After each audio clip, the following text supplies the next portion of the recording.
Welcome to Africa Original Channel. For the best African news, subscribe, turn on notification bell, like, leave your comment. See you in every single video. Orin yẹn short. Ọba tó ń ṣe ohun tẹ́nìkan ò lè ṣe, orúkọ rẹ̀ ti níyì tó. Ọba tó ń ṣe ohun tẹ́nìkan ò lè ṣe, orúkọ rẹ̀ ti níyì tó. Olúwa, Olúwa wa, orúkọ rẹ̀ ti níyì tó. Ní gbogbo ayé, orúkọ rẹ̀ ti níyì tó. Ẹ kálẹ́ o. Let me show pé mo kọ anything sí what's going on. Kò bad, ó tójọ́ mẹ́ta ni ṣé kí n má yọjú wá kíyìn.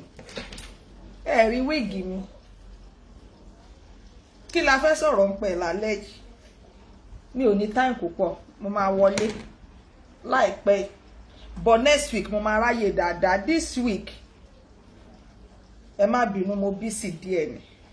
I'm prepared. I understand. Ọ̀gá mi fẹ́ ṣe kíni, ó fẹ́ travel. So I'm prepared. Alẹ́ ìgan, mo sáré yọ wá ni. Má jẹ́ kó sọ̀rọ̀ débi sómi ní pẹ́ kúrò bí ẹ kalẹ̀ kọjọ́ mẹ́ta ṣẹ́ wà. Happy Sunday. Good afternoon, my sister. Good afternoon, okay? Abi good evening. Ṣebí Germany lẹ wà now. Ṣé wà pa báwo ni things? Ẹ kú gbádùn. Sister Leo, ẹ kú enjoyment. Kí ló ń ṣẹlẹ̀ gangan? Ẹ kú ọjọ́ mẹ́ta. Mo kàn nọ́rọ̀ kékeré tí mo fẹ́ wá sọ ni because mi ò ní pẹ́ kúrò bí mo fẹ́ sùn, mo ní láti tètè jí lọ́la. Ọ̀rọ̀ yẹn ò gbọdọ̀ pẹ́ rárá. So, nǹkan tí mo fẹ́ wá sọ fún yín ni pé ẹ má wo aago aláago ṣiṣẹ́ ẹ̀yin ènìyàn. Ẹ má tẹ̀lé ẹnu lórí social media. Ẹnu pọ̀. Tí wèrè kan bá bọ́ta, bó dẹ̀ jẹ́yàn gidi náà ló bọ́ta. Bó jẹ́yàn tó ná pọlọ ni, bó jẹ́yàn tí ò ná pọlọ ni, tó bá lóun ra wíìgì, tó ní Brazilian wig àbí Brazilian anything tó bá wù kó lò. Ẹ̀yin náà ẹ sọ pé synthetic tẹ́ lò, ó tẹ́ yín lọ́rùn. Ẹ má kọjá àyè yín o, olórí ibú ni wọ́n o. Ẹ má jẹ́ kán sọ yín dàbí mo ṣe dà. Synthetic ó ní mo dé sórí ni. Mo dẹ̀ wúlò jù ẹ lọ, mo fine jù ẹ lọ pẹ̀lú gbogbo Brazilian wèrè tó ná kó sí. Tó bá wẹ̀ kó ra ní 1,000 euro. Tó bá wẹ̀ kó ra 2,000 euro. Tí bá wá mú tọ̀dọ̀ mi tí mo mú 40 euro tí mo lọ fi ra synthetic wig tí mo dé, wàláì mo ń lọ nìyẹn kó bá wẹ̀ jẹ́. Mi ò wá gbálágo sáré, mi ò lè wá sáré kú. Ẹ ti gbọ́? Ẹ gbọ́. Tí n bá ní màá lò. Tí n bá ní nǹkan tí n bá ní ni màá wọ̀. Kó dẹ̀ tẹ́ mi lọ́rùn. Ṣé ẹ wá rí aṣọ tí mo wọ̀ yìí? Ó dà nípa èkejì tí máa wọ̀ wórí show lélẹ̀. Tó bá wá wù mí, mo tún lè wọ̀ kí n tútù wọ̀. Ṣé rí àwọn kan ṣàgbẹ̀ lójú yóyò ni wọ́n. Ẹ gbọ́. Kọ́mẹ̀ yẹn alákìísà ni. Ẹ gbọ́ ṣaṣọ tí mo wọ̀ ìyá. Ṣé torí mo ti wọ̀ wá sórí show lẹ́ẹ̀kan kí n wá lọ bọ́ kí n lọ jù dànù. Kí n wá máa ṣe eye service fún yín. Ṣé nǹkan tẹ́ fẹ́ máa rà nìyẹn? Ohun tó ń dọ́kọ́ ni wúrà o. Ohun mo ṣe dé wíìgì synthetic ni. Mo dẹ̀ láìkẹ́ gan gidigidi gan ni. Ẹ understand? Ṣé ti rí. Ọjọ́ tó bá dẹ̀ wù mí kí n tún lò èyí tí ò ṣe synthetic máa tún lò. Mi ò copy èèyàn. Mi ò dẹ̀ wá aago aláago, mi ò wò sáré, mi ò dẹ̀ fẹ́ kọ́ rí mi lórí Facebook pa ọmọ yẹn máa ń wọṣọ. Ọmọ Kwame yẹn ó máa ń wọṣọ. Ọwọ́ tèmi máa wọ tàná ní ọmọ náà Kwame. Táwọn kan bá wà níbì kan, àwọn tó ti ṣẹnu wọ́yọ̀wọ̀yọ̀ lánàá, tí wọ́n ṣe ọjọ́ ìbí, àwa ná 50,000 àná lé wọn lórí. Ní ọjọ́ kìíní àná tán ṣọjọ́ ìbí, 50,000 wá ná lé wọn lórí. Aná wọn báyìí. A ní ẹgbàá bá wa ṣe orin fún un. Kó jẹ́ kó ọmọ tó ń bọ̀ lọ́run kó wá sáyé. Àwọn tó ti jẹ́nu àgùn wa. Olórí burúkú wọn kan wá lè pa wá ní pé àwọn ò lówó lọ́wọ́, àwọn làwọn lówó lọ́wọ́. Ẹ gbọ́, ẹ bá mi bèrè pé ṣọ́ọ̀ṣì èrè ni. ẹjọ́ torí ọlọ́jọ́ tó ṣe birthday ṣọ́mọ ẹ̀ kó 10,000 fún àbọ̀mọ ẹ̀ fún 5,000 50,000 owó ẹ̀ yẹn tí mo fi ṣorin fún yẹn tí n bá fi ra wíìgì ṣé mi ò ní dé ṣé understand. Number 2.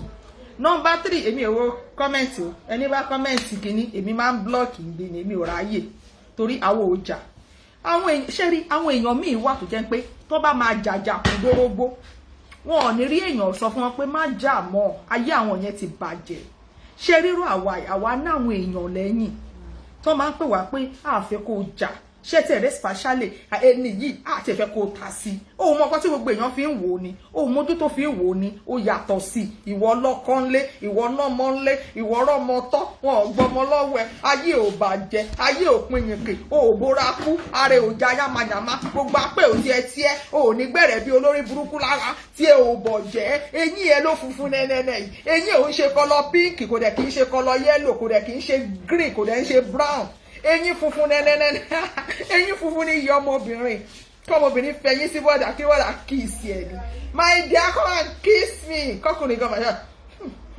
ọkùnrin mi à kiss obìnrin mi á tún di tọ́sẹ̀nù àlọ́ tún dànù so àwa aréyàn pè wá tó ń bá wa sọ̀rọ̀ so torí ẹ̀ làwọn ò ṣe jà àwọn ò jà mọ́ kò ń ṣe pa bẹ̀rù èèyàn bọ́tọ̀rọ̀ tá bá sọ bí tí èèyàn kan bá wá ró tó bá sọ pórí òun burú òun là ń bá wí pé lá máa fún o torí èmi ò dárúkọ èèyàn Ìjẹ̀ṣà ní mèrè o mẹ́ràyè ẹ bá rò pé bóyá ìyá yín kan ó ti wọlé ìyá yín ò wọlé o ìyá yín sì wà lójú agbo ẹ understand èmi busy nínú week yìí ni but next week mo máa ráyè gidigidi a máa ṣe show bí ṣe ti understand ìyá yín ò wọlé kò dẹ̀ rẹ̀ ìyá yín ẹ̀yin enemy ìyá yín ò wọlé rárá kò rẹ̀ ìyá yín ẹ ti understand mo busy mo ti sọ fún yín pé mi ní nǹkan tí máa ń fi life mi ṣe láfta camera láfta Facebook láfta show lẹ́yìn show mo ní nǹkan tí mò ń fi life mi ṣe mo náà mọ tí mò ń tọ́jú ayé mi dùn ó lóyin ó nápa ó tún ní kinní nínú oyin aláta swẹ́swẹ́ ó sweet tẹ bá wà nílé wa ilé aláyọ̀ ni àwa máa ń ṣeré pa èmi àtàwọn ọmọ mi àti jó lọ́sàn-án bẹ́ẹ̀ ni mo sọ wà láìta láìsímọ́bì láì tá a jó gidi orin mi ni o orin tí wọ́n dé olú kan fún mi yẹn àwọn ọmọ mi yẹn wọ́n ti wá ka orin yẹn sí nǹkan mi àgbàdá dé olú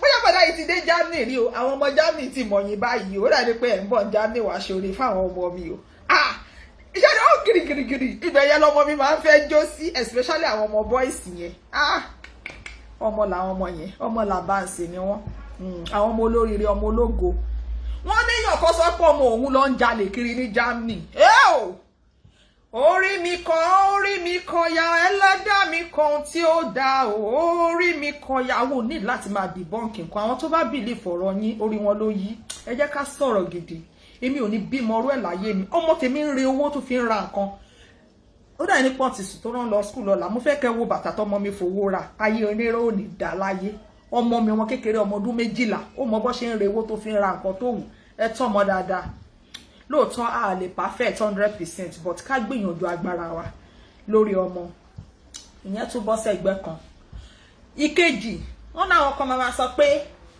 ó kọ́lé wọn ralẹ̀ àwọn ralé nígbà wọn ralé ní Germany wọn tún ralé sí UK wọn tún rà ní Turkey wọn tún rà ní UK wọn tún rà ní France kí ló dé wọn ní kẹjẹ agbọràn ìgbàlẹsà gbójú ẹgbẹ fi tọmọ yín rárán wá kí ló dé ẹjẹ agbádùn ẹjọ torí Ọlọ́run yìí tọmọ yín rà kí ni nǹkan tọmọ yín gbélé ayé tó ṣe graduation lọmọ ṣe àárín kọmọ yín ṣe ó yẹ kójú tì yín sórí yín pé ṣá ẹ jẹ́ ká gbọ́ràn náà ó yẹ kójú tì yín ṣe ẹ̀ ní ròònù ni ṣàpòrònú yín ti bọ́ tó ti fọ́ dànù ni sórí yín ò pé ẹ̀rẹ́ ní bá yín sọ̀rọ̀ owó ní rádaràdà òṣì orí burúkú tẹ̀ ń ṣe ṣé ẹ̀ẹ́nẹ́bí ni bẹ́ẹ̀ nu àwọn ọmọ yín ò tiẹ̀ káyí tó jẹ́yìn lẹ̀ ń bọ́ wọn tẹ̀sí ń farúgbára ṣe wàhálà tẹ̀sí ń fún wọn lóúnjẹ jẹ ọmọ tó bá ti ń gbowó lọ́wọ́ òbí ẹ̀ lọ́jọ́ alẹ́ kò lè báyẹ̀ ẹ sọ̀rọ̀ pé ìyá ẹ̀ ń tì mí lójú kò pọ́síbù torí pọ́mọ yẹn ọwọ́ yẹ̀ ló ti máa gbowó sọ́wọ́n máa ṣe dàda dín nídọ̀gìdì ṣọ́rọ́ ni ó níbi tó jẹ́ kó ní stage kan táwọn òbí máa dé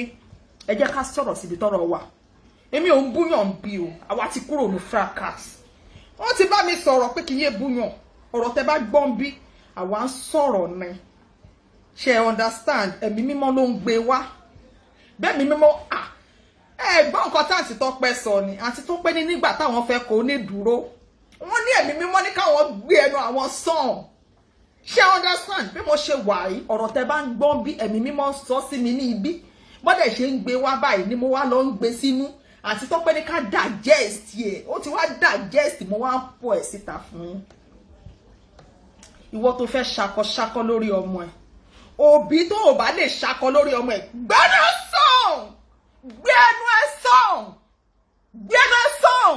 fún ọmọ ẹ̀ ṣakọ kí lọmọ ẹ̀ rí ṣe láyé ọmọ ẹ̀ rìn wòwò kiri òòrọ̀ ọmọ tó òun ṣòṣì bí ẹran aṣẹ́wó ṣe rádaràdá kiri tání yóò fò yóò ṣì ọmọ ṣe graduation láyé ọmọ ò bá wọn ṣe ọmọ gbèlú òyìnbó kò lọ sí school ó ń ṣe rádaràdá kiri wọ́n ti do pa ọ̀nà ti dẹ̀ ọ̀nà ti rọ̀ bí ẹ̀kọ́ ẹ̀ṣọ́ ara yín ní ibi báyìí mi ò fẹ́ rìn à ń sọ̀rọ̀ ni wọ́n ní á digest ẹ̀mí mímọ́ wá ní kí àǹtí Tọ́pẹ́ Àlàbí gbẹnu sàn so ẹ̀mí mímọ́ ló ń sọ fún mi because tẹ́ ẹ̀mí mímọ́ bá rán yín iṣẹ́ tẹ́ ẹ̀ bá jíṣẹ́ kò dáa so bí mo ṣe ń bá yín sọ ọmọ wa rìn wò òkèèrè wọn ni mo dẹ̀ ẹ wò ẹ gbalẹ̀ ságbójú télọ̀ lè mi ṣe rí pé bí tí mo bí síde mi ò ṣe makeup mi ò ṣe anything níbi tí mo bí síde wíìgì gbogbo yẹ kí n yarun mi ni irun mi ẹ má jẹ́ ń sọ̀rọ̀ jù ẹ ti understand ẹ ṣáàjà máa sọ̀rọ̀ lọ so bí mo ṣe ń sọ lọ ó wà nílùú òyìnbó ò rọmọ tọ́ who does that ó fail as a mother ó wà láyé ọmọ ẹ rìn ìwòwò ọmọ ẹ wọ aṣọ tó yadé fúrọ̀ ìdí awẹ́kọ ìdí méjì tọ́lọ́ ń gbé sí ìdí obìnrin ẹyọ kan ti bọ́ síta tán kó ṣe pé àlè wọ nǹkan tó wù wá yes mo máa ń wọ nǹkan tó wù mí mo máa ń wọ ẹ ṣáà rí fọ́tò tí mo gbé síta short nika àbí bomb short anything tó bá wù yẹn pé mo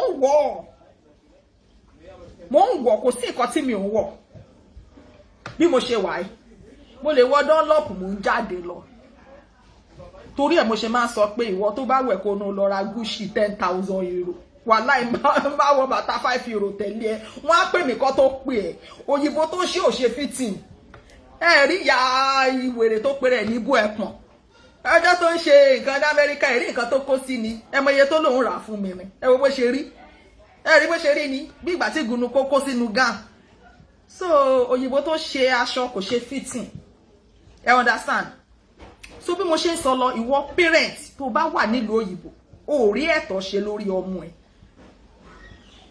o rí ọmọ ẹ bá sọ̀rọ̀ o rí ayé ọmọ ẹ túnṣe irú àwọn ènìyàn náà máa ń ba ayé ọmọ lọ́mọ jẹ́ wọ́n wá máa ṣàkárà irú èmi ìpá àwọn gbé mi lórí 30 100 àwọn nọ́mbà tí ó sì nílé ayé àwọn gbé mi lórí blọ́ọ̀gì yẹn kò ní dá fún blọ́ọ̀gì yẹn láyé kò tún ní dá fún lọ́run Kwame apààyàn yes máa pa ẹ̀ máa tún pọ̀ ọmọ tó bímọ tó bá ti mọ̀ pápáyàn ní mi tó bá kọjá ayé máa pa ẹ gé ẹ mọ̀ gé èmi ò ràn yín èmi gbádùn kí n máa sọ bí àwọn èèyàn tó bá ń gbé mi sọ̀rọ̀ máa ń ro èmi láyé ẹ̀ṣẹ̀ wà lẹ́yọ̀ èmi lọ́wọ́ pé láti bébì náà ni mo ti burú wà so bí mo ṣe ń sọ̀rọ̀ lọ ẹja fìyẹn lẹ ọ̀rọ̀ gidi mo fẹ́ sọ̀rọ̀ gidi fáwa parents ìwọ tó bá pèrè lóbì tó bá wá jókòó ẹ̀yin ọmọ òṣì ẹ rálẹ̀ èmi rálẹ̀ ilé ni mo rà pépà lé mi rà ilé tí mo rà ń já mi mo kúkú rálẹ̀ ní ìjẹta ẹ máa rórúkọ mi ibẹ̀ t'Olúwa ní dẹ́bi ìjẹta ni mo ṣẹ̀ṣẹ̀ rálẹ̀ yẹn ilé ni mo rà ganan mo rà ní 20,000 euro ayé ò ní Berlin mo rà á so máa fi pépà ìròyìn paperwork náà ni àìmọye pépà lálágbọ́n ẹnu ògbàròyìn lálágbọ́n ohun ojú ẹrí lálágbọ́n tó bá délé wà ròyìn nílé àìmọye pépà lálágbọ́n ẹjọjọjá gbádùn àwọn òrà yóò ṣàráyè ẹjọ́ Kwame fẹ́ pààyàn kí lẹ tún fẹ́ sọ mo ti pa mo ti ẹ̀ ti kódà lọ́wọ́lọ́wọ́ tá a wà yìí mo wá fẹ́ máa pa gbogbo yín jẹlẹ́yọ kọ̀ọ̀kan apá jẹ́ apá pín ni bí má ṣe ń ya ìtàn ní máa ya mi tí ẹ lè jọ yan irú ọmọ wọn yẹn ọyọ yẹn ti rọ kánsà lè ti wà ní àbí coronavirus but apá ẹ méjèèjì ó lo cream ó bóra báwo ni ọyàn ọmọ kékeré ṣe máa rọ but irú wọn máa ń bú ọmọ ọlọ́mọ, máa ń búlì ọmọ ọlọ́mọ ni. A ti rò pé lẹ́nu ọjọ́ mẹ́ta iná bá ní mo fẹ́ pa Lady Polody o.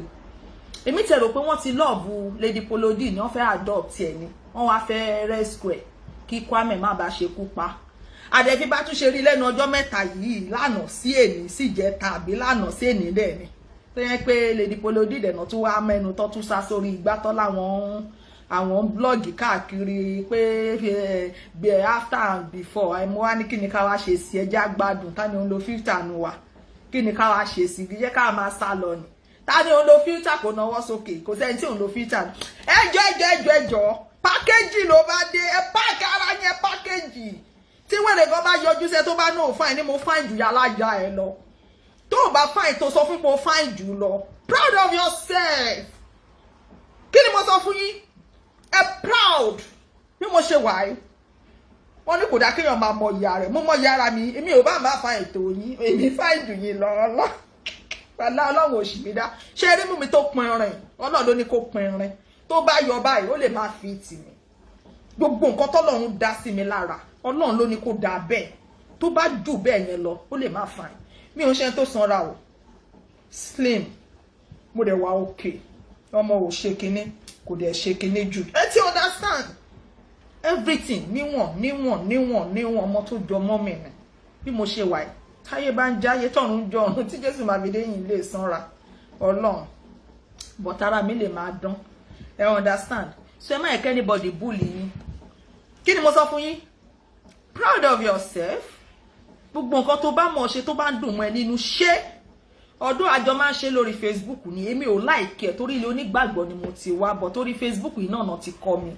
Ìgbà tí mo kọ́kọ́ jáde ni mo bá ń jó ni mo bá ń jó ni mo bá bí mo ṣe wà tí n bá jó jù ọ mo ṣe nǹkan jù mo lè sweat. Ẹ understand? Náà bá gbé fọ́tò mi o, náà bá screenshot mi káàkiri olómi lábíyá ni o sí mi akíní kan náà bá mú mi bú alákìísẹ́ oníkíní kan bẹ́ẹ̀mi náà ṣe mọ̀yàn bú nìyẹn. Kò ṣe pé mi mọ̀yàn bú o, èmi náà wá mọ bó ṣe ń body shame. Gbogbo kíní yẹn kò make sense ká máa body shame ara wa. Ọlọ́run ló dá wa, Ọlọ́run mọ ètò ẹ̀ kó tó dá wa, Ọlọ́run ló mọ wá, òun ló mọ wá. Ta ni ìwọ ta ló lè dá? Ṣé wọ́n lè dá èèrà tá máa ń pa tó rìn ilẹ̀ ṣáà lè dá? So gbogbo kíní yẹn jẹ́ ká stop. Tádẹ́lá bàbá wí bí ò ṣe dá ní ọlọ́run àánú wa. Àwọn àgbà kan, àwọn tó ń pè tí a bá ń lé orí ọmọ tuntun, gbogbo ọmọ tuntun tó bá wà níbẹ̀ àfi kó rí wọn wọ́ dànù. Àwọn náà ni Ọlọ́run má jẹ́ àkọ́ṣe òfò tí ìyàwó kọ́ wa lọ́wọ́ àwọn ìyá àjàrà bùkà kan ní ẹgbẹ́ kan ní tàǹbẹ̀. Ẹ ti understand? Ẹ jẹ́ ká máa lo ọpọlọ orí pípé ká máa fi ṣe nǹkan. Ta ni ẹ? Who you help? Ẹlòmíì máa bí ọmọ, ẹlòmíì ní o ẹjọ́ omi ìdárúkọ èèyàn o. Ẹlòmíì bí ọmọ yẹn kò jọ ọmọ 22 years 21 22 ọyàn ẹ ti rọ̀ torí pé wọ́n ti dó pa. Bí mo ṣe wà yìí tí n bá tún kásà ẹ kò jẹ́ ẹ sọ fún gbogbo àwọn speaker ẹni ká ṣe ọjọ́ kan kí everybody máa wọ bra wa ká máa wọ bra wo lè show kẹwẹ́ tí ẹ mọ̀ àtàwọn ọmọ wọn o kò ń ṣe ìyá wọn o torí àwọn ti darúgbó wọn ti ṣá ọmọ wọn especially ẹsẹ̀ ìfẹ́ àkọ́bí last born wọn ẹni kó ṣe braless day ẹ jẹ́ kan rí ó wọ aṣọ but kó má wọ bra ẹ jẹ́ ká rí gbogbo ẹ ti rọ̀ àná ó wọ aṣọ gan ó ságì búkẹ́ aráàmù olórí burúkú àti òṣì gan ọyàn ẹ̀ dúró ju ọyàn ọmọ wọn lọ bẹ́ẹ̀ ni mo sọ fún yín ọyàn ẹ̀ dúró ju ọyàn ọmọ wọn lọ. So nílé ayé yìí ẹ má jẹ́ kẹ́nibọ̀dì bọ̀dì ṣèmù yín pé ẹ fine ẹ beautiful káàtì ẹ̀ tó máa sọ̀rọ̀ lọ ẹ jẹ́ káàtì ẹ̀ kọ́kọ́ kí kò dẹ̀ kí n ṣe bẹ́ẹ̀ yẹn ó yẹ kí n kọ́kọ́ ṣe kí n tó bẹ̀rẹ̀ show. A rí wedding kan lánàá wedding yẹn lẹ́tìkẹ́ Ọlọ́run ó lẹ́tìkẹ́ ẹni tó bá lóhun ò rí wedding yẹn ọ̀tá ajé ni àti Bímbọ́lá in fact ẹ try ẹ̀yin ìyàwó ò ní mọ ní o ẹ̀yin ìyàwó kò ní ṣe kí ni kò ní mọ ẹni kò ní mọ bẹ́ẹ̀dì ẹbí akọ àbíró ẹbí abo àbíyè lágbára Ọlọ́run. Nǹkan tó máa ń dùn mọ́ mi jù ni kéèyàn ṣe wedding nílé ayé. Ṣé ẹ ráwọn ọ̀yá kan ẹ jẹ́ ká fìyẹn lẹ̀ o ẹ má bínú pé mo mẹ́nu bà àǹtí aláǹtì mo kàn appreciate wedding yẹn ni so Ọlọ́run á jẹ́ kan rí èrè wedding àwọn kan wà láyé wọn ò rí irú ẹ̀ ṣe rí látọjọ́ tó ti wà láyé but wọ́n máa bọ́ ọmọ lọ́mọ wọ́n láwọn ń bú ìyá kan pé ìyá kan ṣe kinní kan ìyá yẹn ti sin ọmọ lọ́lé ọkọ ti a lè fi fọ́tò ròyìn proof fídíò lóríṣiríṣi wà lọ́wọ́ mi ń bí ọmọ 3 níyà tèmi ló ti ṣe ìyá ìkàn ṣe ọmọ tí ó rí ẹ̀ǹtì o ọmọ tó fi inú ẹ̀bì èyí tó fọkọ ó fọkọ èyí tó lọ bọ́kọ èyí tó lọ fọkọ èyí tó fẹ́ yàwó oríire ta wá ṣe ń lé ayé nìyẹn ìwọ tó bá ti wà tọmọ orí gbogbo nǹkan yẹn ṣe tí ojú ẹ kò gbẹnu ẹ sàn ilé ìwèrè tó bá nora lọ́ra kó ṣí wọlé jẹ́jẹ́ ká gbádùn ilé ìwèrè wo ni ẹ jẹ́ àsinmi ẹ gbọ́mọdé búkà bọ́mọ yín ṣe dàgbà tó ẹ̀yin lẹ́ máa yọ owó ní pọ́ọ̀sì tẹ́ máa fi san owó oúnjẹ tẹ́ bá ra ó yẹ kójú tìyìn ẹ máa ní nǹkan ṣe kódà kan gbé yín lọ kóòtù lásán orí Facebook làwọn èèyàn ti máa dáwó fún yín ẹ tún máa complain tẹ́ bá bú wa kò lè dùn àwa ọmọ ìyá yín tó jẹ́ ìgbọ́n yín ẹ ti bu rí ẹ ti pè lájẹ ẹni kò bímọ wọ́n ní wọn kì í fọmọ yọ̀nù ẹ ti fọmọ yọmọ ìyá yín gbogbo ẹ̀ náà ló wà a sì máa record a sì máa gbé dání but àwa ò bá yàn sọ̀rọ̀ but àwa ń sọ̀rọ̀ generally gbogbo ẹ̀ a kàn ń sọ̀rọ̀ ọ̀rọ̀ yanjú ni ẹ understand so please my people proud of yourself ẹ ṣe kí ni ẹ proud of yourself mo lè yọ wíìgì orí mi dànù tí ó bá ṣe pé kíní ti lẹ̀ mọ́ mi lórí mi ò ráyè tí mo dé gan mi ò yà ibi mi ni mo ti yà ẹ rí ìráyé òṣì ẹ má pa mí ẹ̀yìn mi nù mi ò ráyè tí yín mo busy tí má sàn kankan fún yín ẹ wò inú ti ń bí mi gidi ọ̀gá tèmi fẹ́ travel odindi oṣù 2 ṣó easy kò easy ẹ wá ní kí n wà happy kí n be happy odindi oṣù 2 máa dì mọ́ pillow kò easy now so ó jẹ́ ń busy summer ní gbogbo wíìkì ń lẹ̀ ṣe rí wa kò easy o apart pé yàn dì mọ́ pillow kò easy náà kò easy so many things tí ò fi easy but still it is well I understand so nílé ayé yìí ẹ má yẹ kéèyàn kan bully yín pé ẹ dà ẹ sọ fún wọn pé fine nǹkan tó ń sọ lára yín yẹn gan òun gan lọ́lọ́run fi ń wù yín Ọlọ́run ló dá bẹ́ẹ̀ Ọlọ́run ló ṣe mí bẹ́ẹ̀ so ká tó wá máa sọ̀rọ̀ lọ ẹ bá mi pe Lady Polody ọmọ ológo ńlá ológo gbàngbà boss lady Lady Wisdom àwọn yẹn ní ọgbọ́n wọ́n ní ọpọlọ wọ́n ní òye wọ́n ní ìmọ̀ nǹkan kan ṣẹlẹ̀ lẹ́nu ọjọ́ mẹ́ta tí wọ́n bá ní Lady Polody ò ní stage show láti bomi màá sọ pé bàbá irọ́ ni màá ní káwọn èèyàn tutù ẹ̀ dànù many people ló ń sọ fún mi pé Lady Polody máa bu ẹ̀ mú ní kò sí wèrè kò sóṣì péré kò sóṣì Kwame fẹ́ pa ẹ́ o ó sanwó o ó san gbá o ó san ẹni lo wisdom ọgbọ́n kàgbà ọgbọ́n kò kan àgbà ó dá kí èèyàn ní òye kó dẹ̀ ní ẹ̀mí mímọ́ tó ń bá sọ̀rọ̀ ó ṣe jẹ́gbà tí já wà ẹ ṣe tara abiamọ tipẹ́tipẹ́ kẹ́ ṣe àtúnṣe tó bá yẹ kẹ́ ṣe ń bẹ̀ pé ìwọ ọmọ burúkú yìí ó fẹ́ pa èèyàn ẹ gbà mí ará àdúgbò ọmọ yìí má fẹ́ pààyàn káwọn ará àdúgbò ti bá mi sọ̀rọ̀ pé ìwọ ọmọ yìí má pààyàn kò dáa ká gbẹ̀mí lẹ́nu ènìyàn kò ń ṣe nǹkan gidi ẹ sọ ìgbà tíjà wá ṣẹlẹ̀ ẹ̀dẹ̀ tí mo pé Inspector Dabo wọ̀nyí ó máa wá fún yín left and right èmi ò rẹ̀ ráyè you bully me I bully your children ni because èmi àtọmọ ẹ lájọ wà nù set and èmi mọ nǹkan tó máa ń pè yín gàgà ọmọ yẹn lè fẹ́ kọ́ mẹ́nu kan èmi náà yá mi ló bí mi ọmọ èèyàn ni mi ò lè máa bá àwọn ọ̀yà tó jẹ́ pé wọ́n ti sún méjì kòtò kí n máa bá wọn ṣe gbọ́n mi sí omi òtó so ọmọ wọn lájọ wà nínú sẹ́ẹ̀tì àwọn yẹn lè máa jókòó títí máa analyse ìgbésí ayé kò jù bẹ́ẹ̀ lọ fàkàtì ní nǹkan tí wọn ò fẹ́ kó ṣẹlẹ̀ náà wá sáré fẹ́ kí sọ bọ́ọ̀bù sílé kí gbogbo àwọn èèyàn kan wá dojúkọ èmi àwọn eléyìí wọ́n ti smart jù wọ́n ti ní agbárí jù tó bá ń kí oríkì wọn nìbàdàn yẹn tẹ́ bá understand ó máa dákẹ́ tètè understand. Wọ́n ní alọ kó lóhun kígbà báwo náà ṣe náà ń kíra wọn yẹn. Wọ́n á ní ó ṣe gbé bẹ́ẹ̀ ìjà máa jà kó gbogbo ara wá ó kó lẹ́rù gidi. Agbárí pọ̀.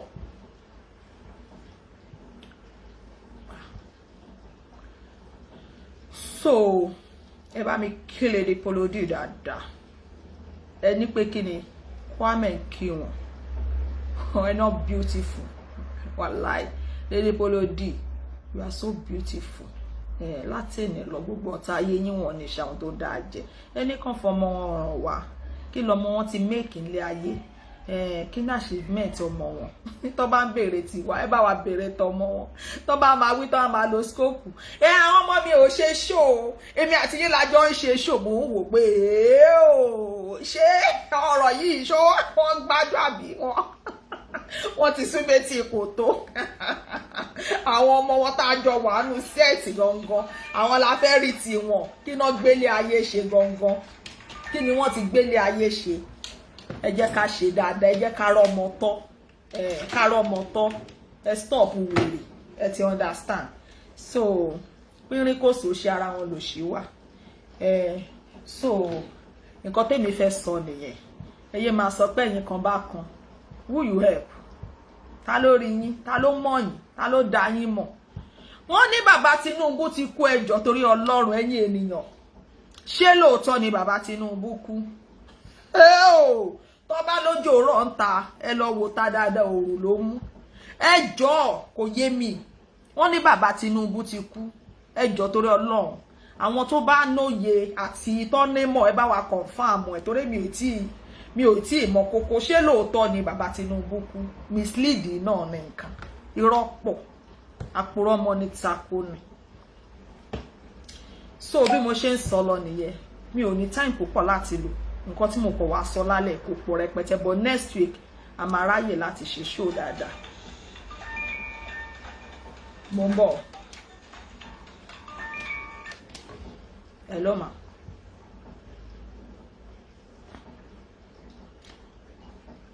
Bàbá Tinubu ti dé. Ṣé wọ́n ṣò wọ́n gbà tán dé? Èmi mọ̀ pé bàbá Tinubu ò kú, mo kàn mọ̀ sọ bẹ́ẹ̀ ni. Bàbá Tinubu ò kú. Àwọn okay, ó dáa. Wọ́n gbọ́ yín. Aṣíwájú Kútì. Aṣíwájú òkú Màmá Esabod ló ní aṣíwájú ti kú pa àwọn rí lálàá. Wọ́n rí léyìí rárá o. Wọ́n rí léyìí bàbá Tinubu Jagaba wà láyé o. Wọ́n wà lÉkòó, wọ́n wà Nàìjíríà. Àìrọ́. Wọ́n wà lÉkòó aṣáájú ti láǹdì sí Nàìjíríà. Ó Kútì, Abuja straight. Ẹ ṣé o, Anikaba yín dá. Okay, ẹ ṣé gọ́mà. God bless you. Wọ́n ní bàbá Tinubu Kútì lájà o. Wọ́n ní bàbá Tinubu ó kú. So ó parọ́ kú Esther. Ẹ wò ẹ má borúkọ Esther jẹ́ jàre. Ẹ má pè bó ṣe ń pè àwọn Esther tó lálùbáríkà wà láyé. Ẹ má pè bó ṣe ń porúkọ ẹ̀yẹ. Ẹ má pè lélẹ̀. Oh my God. Ọlọ́run á ṣàánú o. Wọ́n ní bàbá Tinubu ó kú o. Ẹjọ́ má ẹjọ́ sà. Tẹ́ bá ti gbọ́rọ̀ lórí social media. Ẹ má ṣe kíni? Ẹ má fi ẹ̀sọ̀. Ẹ má fi ṣe. Ẹ má fi ẹ̀sọ̀ pẹ̀lẹ́. Ẹ̀sọ̀ pẹ̀lẹ́ láyé gbà. Especially níbi fracas. Especially lọ́dọ̀ wọn ń bẹ̀ òun. Ẹ má ṣe pẹ̀lẹ́pẹ̀lẹ́. Rọjọ́ tán ní bàbá Aṣíwájú kú, bàbá oní bàbá tí ò ní kú tó kú tì. Tọ́lọ́run á sì lọ rẹ̀ ẹ̀mí ẹ̀. Ṣé understand?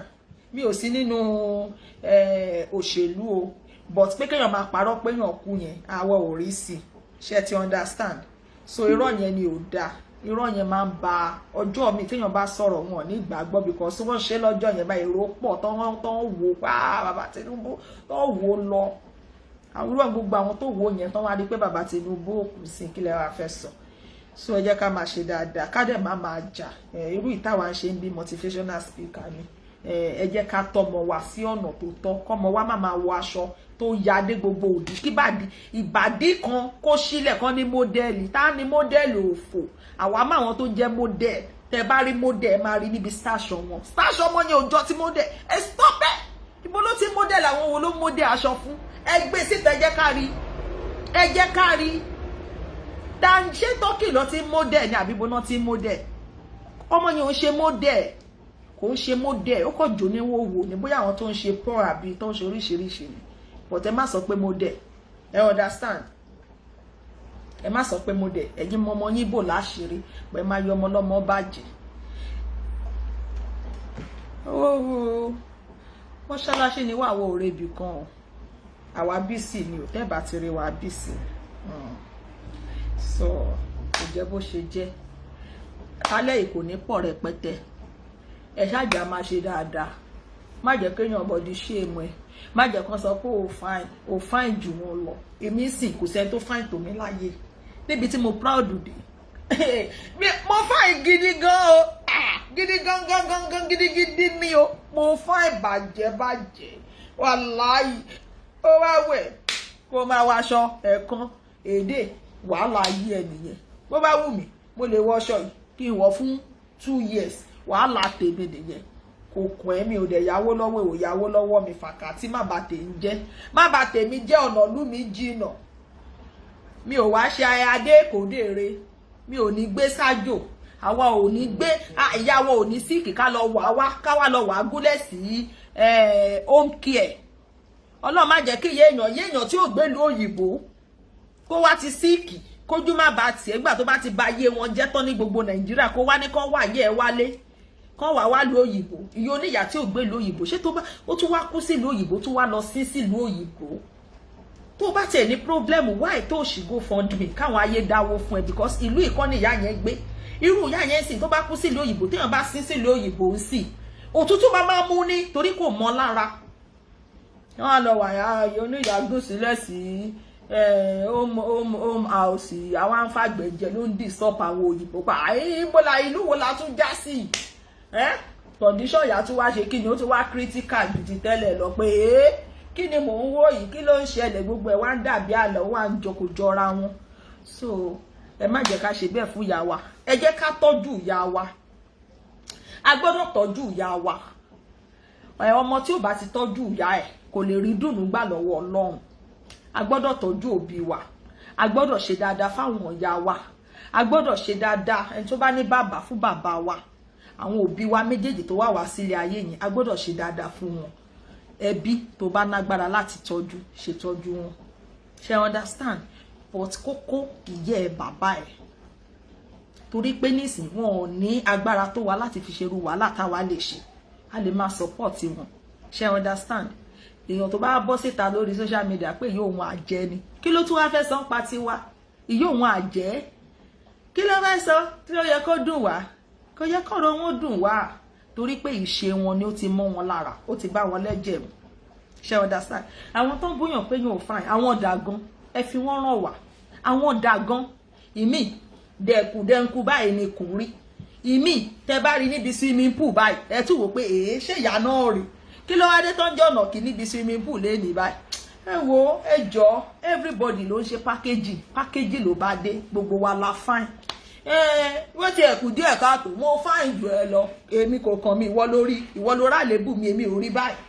torí mi ń dunú nínú Ọlọ́run pọ́lọ́run ti dé mi fine ṣe ti understand tí ìwọ bá dẹ̀ mọ̀ kó kù díẹ̀ káàtó tí mi ò bá ti fine tó lójú ẹ problem ẹ nìyẹn o lè lọ di transformer mú kó lọ páyín straight problem ẹ nìyẹn tí n bá ti lo synthetic àbí kí lẹ máa ń pè tó ti mọ̀ pé kí ló dé ọmọ yìí ò ti ẹ̀rọ ra wig ó lè ra wig kó send ẹ̀ sí mi ọkọ̀ pè mí èlò náà ta wig kó bá mi kó fún mi lówó ẹ̀ because nǹkan tí mo ní ni mo lò lásìkò tó wù mí okay tó bá dẹ̀ wù mí tí n bá lo filter kí n lo filter problem mi nìyẹn ó ṣe kù ẹ́ ṣé màálù náà dáa fún ni ṣé ìwọ ò lórí ní orí Facebook gbogbo speaker pátá láti òkè délẹ̀ mi ò rẹ́ni tó máa lóhùn ò lo filter rẹ̀ so ẹ jẹ́ ká gbọ́ràn o ẹ jẹ́ ká gbọ́ràn ta ló ń pariwo ọmọ èṣù ló ń pariwo ṣé wọ́n ni kò kì í ṣe èmi o ọmọ èṣù ló ń pariwo ẹ jẹ́ ká gbọ́ràn okay ẹ jẹ́ ká gbọ́ràn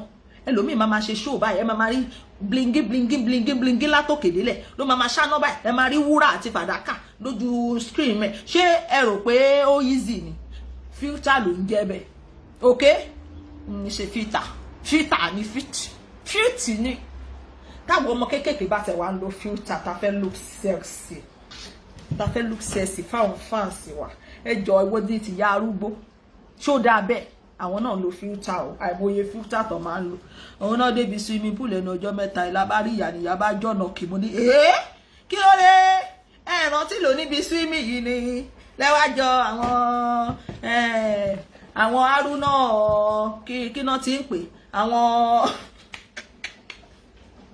wọn kí no fine mama like am báyìí kí ló dé ẹ wò ẹ ṣáàjẹ́ ká ṣe níwọ̀n ẹ má dé anybody lóhùn alẹ́ mo kàn ní kí n yọjú sí yín ni pé ó tójọ́ mẹ́ta tí mo ti jáde ẹ má dẹ̀ gbàgbé Goldwell ìyá Ìjẹ̀bú àwọn náà lè ṣe ẹ lọ ra àgbo yín ní ọwọ́ wọn wàláhì ẹ ní regret many people ló ti ṣe kíni ló ti pè mí tó sọ pé wow àgbo ìyá yìí ó débẹ̀ bẹ́ẹ̀ ni mo sọ fún yín tí ẹ bá ti ra àgbo lọ́wọ́ ìyá Goldwell ìyá Ìjẹ̀bú ẹ ti miss ẹ ra àgbo jẹ̀dí gbogbo nǹkan tá à ń jẹ ní ìlú òyìnbó tá a máa dé tọ́lẹ́tì tá a máa ṣe ká tó yàgbẹ́ kò dá o kò dá rárá kò dá fún ara ṣe ti understand ẹ tọ́jú ara yín oríṣiríṣi àìsàn lèyá yẹn wò ẹ tọ́jú ara yín kò ń ṣe bí tẹ́ ti máa ra nǹkan tán máa jágbe mọ́ yín wọ́n máa sọ bẹ́ẹ̀ ṣe máa lò fún yín wọ́n tún máa ṣe kíni wọ́n tún máa pè yín àbí kẹ́ ẹ pè wọ́n á tún sọ fún yín pé ẹ pè ó kẹ́ ẹ mọ̀ àwọn tó jẹ́ pé wọ́n máa tọ́jú yín tó tún máa fi ẹ̀mí bá yín rìnrìn àjò tí wọ́n ń ṣe pé wọ́n máa jágbe mọ́ yín tó yẹ pé àwọn gan ò mọ bẹ́ẹ̀ ṣe máa lò ó wọ́n kọ̀ tí ẹ̀ ta nǹkan tán bá rí ni tán ti rà lórí íńtánẹ́ẹ̀tì wọ́n á kọ̀ tà fẹ́yìn náà ni but irú ìyá Goldwell ìyá Ìjẹ̀bú wọ́n bí wọn sínú ẹ̀ ni wọ́n bí wọn sínú ẹ̀ ẹ jẹ́ ká tọ́jú ara wa kára ṣe pẹ́kẹ́ mo dàgbà mi ò ṣoge mọ́ kí náà sọ pé kíní kò sí ego ni so ẹ jẹ́ ká tọ́jú tiwa ká tọ́jú ara wa tẹ́ bá dẹ̀ fẹ́ ra ilẹ̀ tó dáa ẹ má gbàgbé ẹ má lọ sọ́tún ẹ má lọ sósì iléeṣẹ́ PSO and property wọ́n náà ti nílẹ̀ mo náà ní wọ́n nílẹ̀ lẹ́kọ̀ọ́ wọ́n nílẹ̀ lábẹ́kúta ilẹ̀ ti wà lẹ́kọ̀ọ́ o ní àdúgbò tó jẹ́ pé ó gbẹ̀rẹ̀ gẹ̀dígẹ̀ àdúgbò àwọn olówó bàbá Wàsíù gan wọ́n nílẹ̀ ń bẹ àwọn gan wọ́n ti ń bá tiwọn lọ ilẹ̀ wà lẹ́kọ̀ọ́ ilẹ̀ wà lábẹ́kúta ilẹ̀ wà ní Jẹ̀bú ilẹ̀ wà ní Ìbàdàn ó yà pa ẹ débẹ̀ kẹra lẹ ti yí Wàsíù Àyìndé òun ló ń ṣe kí ni ambassador fún wọn so kẹ́ mọ̀ pé wọn ò ní ṣe nǹkan tí ò dáa torí orúkọ wọn ti tóbi jù kó ṣe nǹkan tí ò dáa lọ ṣe má gbàgbé láti ra lẹ́yìn níbẹ̀ mi ò ní time láti ṣe gbogbo àwọn ìpolówó yẹn but láti ọ̀la lọ Tuesday time ti wà wíìkì mi ò ní time púpọ̀ ṣe má bínú torí mo gbọ́dọ̀ tètè sùn ní alẹ́ ẹ dẹ̀ má gbàgbé cream yín tẹ́ bá fẹ́ lo cream tó dáa tó máa mú yín lára dán tára yín máa dán tó máa fine tó máa ṣe gbogbo ẹ mọ̀ ó di ọ̀la lágbára Ọlọ́run kí n tó máa sọ̀rọ̀ nípa ẹ̀ púpọ̀ for today mi ò ní pẹ́ lọ bí so mi ò fẹ́ go deeper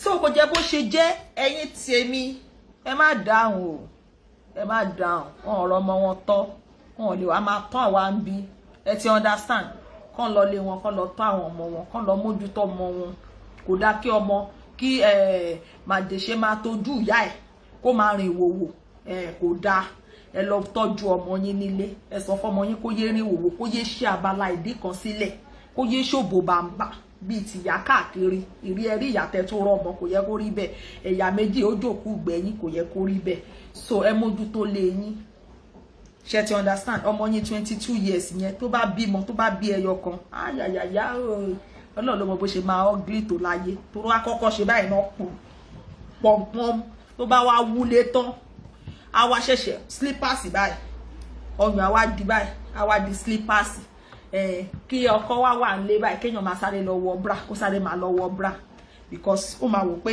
tọkùnrin bá rí ọyàn yẹn mọ́ ọyàn àwọn ọmọ mi ayé àtijọ́ yẹn àwọn yẹn dẹ̀ ti máa ń bímọ púpọ̀ wọ́n bá ti róró tán wọ́n á kọ̀ mú irú ẹgbẹ́ kejì wọ́n á sọ sábì ọyàn ni èmi ò ní irú ẹ̀rí Bukky Haram gan ṣàgé ọyàn gan ó dúró sókè ẹ mọ̀ ó débẹ̀ ṣe ti understand ṣe rí kejì bí kẹta bí kẹrin dẹ̀ ni tó dáa ti sọ̀rọ̀ púpọ̀ mi ò lè máa sọ pé kejì ó ní wípé mo tún wá miss yín ó ní mo ṣe jáde mo ṣe kí ni mo miss yín láti Sunday tá ti ṣe stew ìsọnù tí mo sì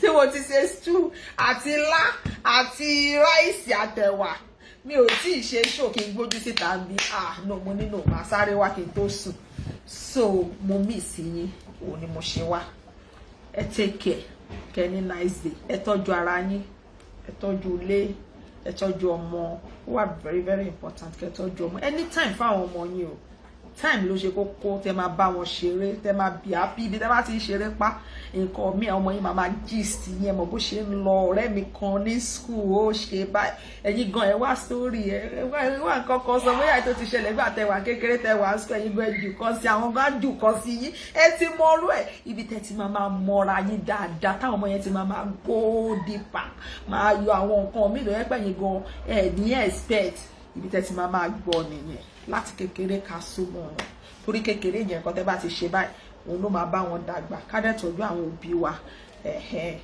so nǹkan tó dẹ̀ wà very important láyé ni pé téèyàn lè fowó ṣe tí ò ní regret láyé òun ní ilẹ̀ mo serious ilẹ̀ dàgọ̀ ṣẹ́rí ilẹ̀ ó dàbí ìgbà tẹ́ mú owó yín tẹ́ lọ kó sí báǹkì tó máa lé sí òun ní ilẹ̀ tí n bá sọ fún yín ilẹ̀ 4.5 million kéèyàn dẹ̀ rà kó má tọ́jọ́ kó má tóṣù kílẹ̀ dẹ̀ ti wọ́ bí kó ti wọ́ bí almost 12 million 11 million ṣe mọ̀ pé yẹn lẹ́tìkẹ́ ṣe mọ̀ pé tí má tún rí owó tọ́lọ́run bá fún mi ní owó má tútú lẹ́rà ọlọ́ yẹ́ ọkọ̀ ní ìdí owó báyìí kọ́kọ́ kílẹ̀ yẹ́ kọ́ di ọlọ́ ayẹyẹyẹ sáwọn ọmọ onílẹ̀ yẹn bọ́n ṣe máa ń ṣe nìyẹn wọ́n á ti ralẹ̀ wọ́n á ti tọ́jú ẹ̀ láyé ìgbà yẹn but ẹ má yàbí méjì o PSO ní kẹ́ lọ o PSO ṣe rí pé bàbá Wàsíù ló ń polówó wọn ṣé bàbá Wàsíù máa fẹ́ kẹ́ gbórúkọ àwọn wá pa pé bàbá Wàsíù iléeṣẹ́ tẹ́ polówó nǹkan tó ṣe rè no okay ti bá mi fi red head sí okay jẹ block Friday okay jẹ block ó dàárọ̀ ẹ ṣe gan ni bẹ́ẹ̀ bá fi red head sí ni àwọn ọmọ àlè ni bí ẹni ẹ̀ sọ̀rọ̀ wọn á wá máa tọ̀ yìí ẹ jẹ́ ti èpè dáàdì mi kan bóyá wọn ò tí ì sùn mo fẹ́ béèrè lọ́wọ́ wọn pé mo fẹ́ béèrè kankan lọ́wọ́ wọn ẹ jẹ́ ò bóyá wọn ò tí ì sùn kí n tó máa lọ àwọn ọmọ àlè kò sí bẹ́ẹ̀ ṣe tó wọ́n á rí kọ̀ǹpléènì ni so ṣé màá wá para mi ni nǹkan tó ń máa ń ṣe fáwọn ẹlòmíì nìyẹn tó máa lọ ṣọyàn tó máa lọ ṣèdí tó máa lọ ṣe lips gbogbo ẹ̀ náà máa ṣe kí ló dé máa tún lọ ṣe nọ́ọ̀sì máa lọ ṣe surgery máa wá surgery everything ẹ wá fẹ́ sọ ayé mi di surgery ká ìyàn ọmọ àlè déédéé ẹ lọ pààyà yín lé má pa mí mo ti block ẹ jẹ́ pé dáàdì mi kan bóyá ó ní nǹkan tó fẹ́ bá mi sọ kí n tó kúrò online mo ń bọ̀. Good evening sir mo fẹ́ pè yín dáàdì mo busy lágbára Ọlọ́run màá pè yín lọ́la dáàdì tí mo bá wí mọ́ra wọn hello sir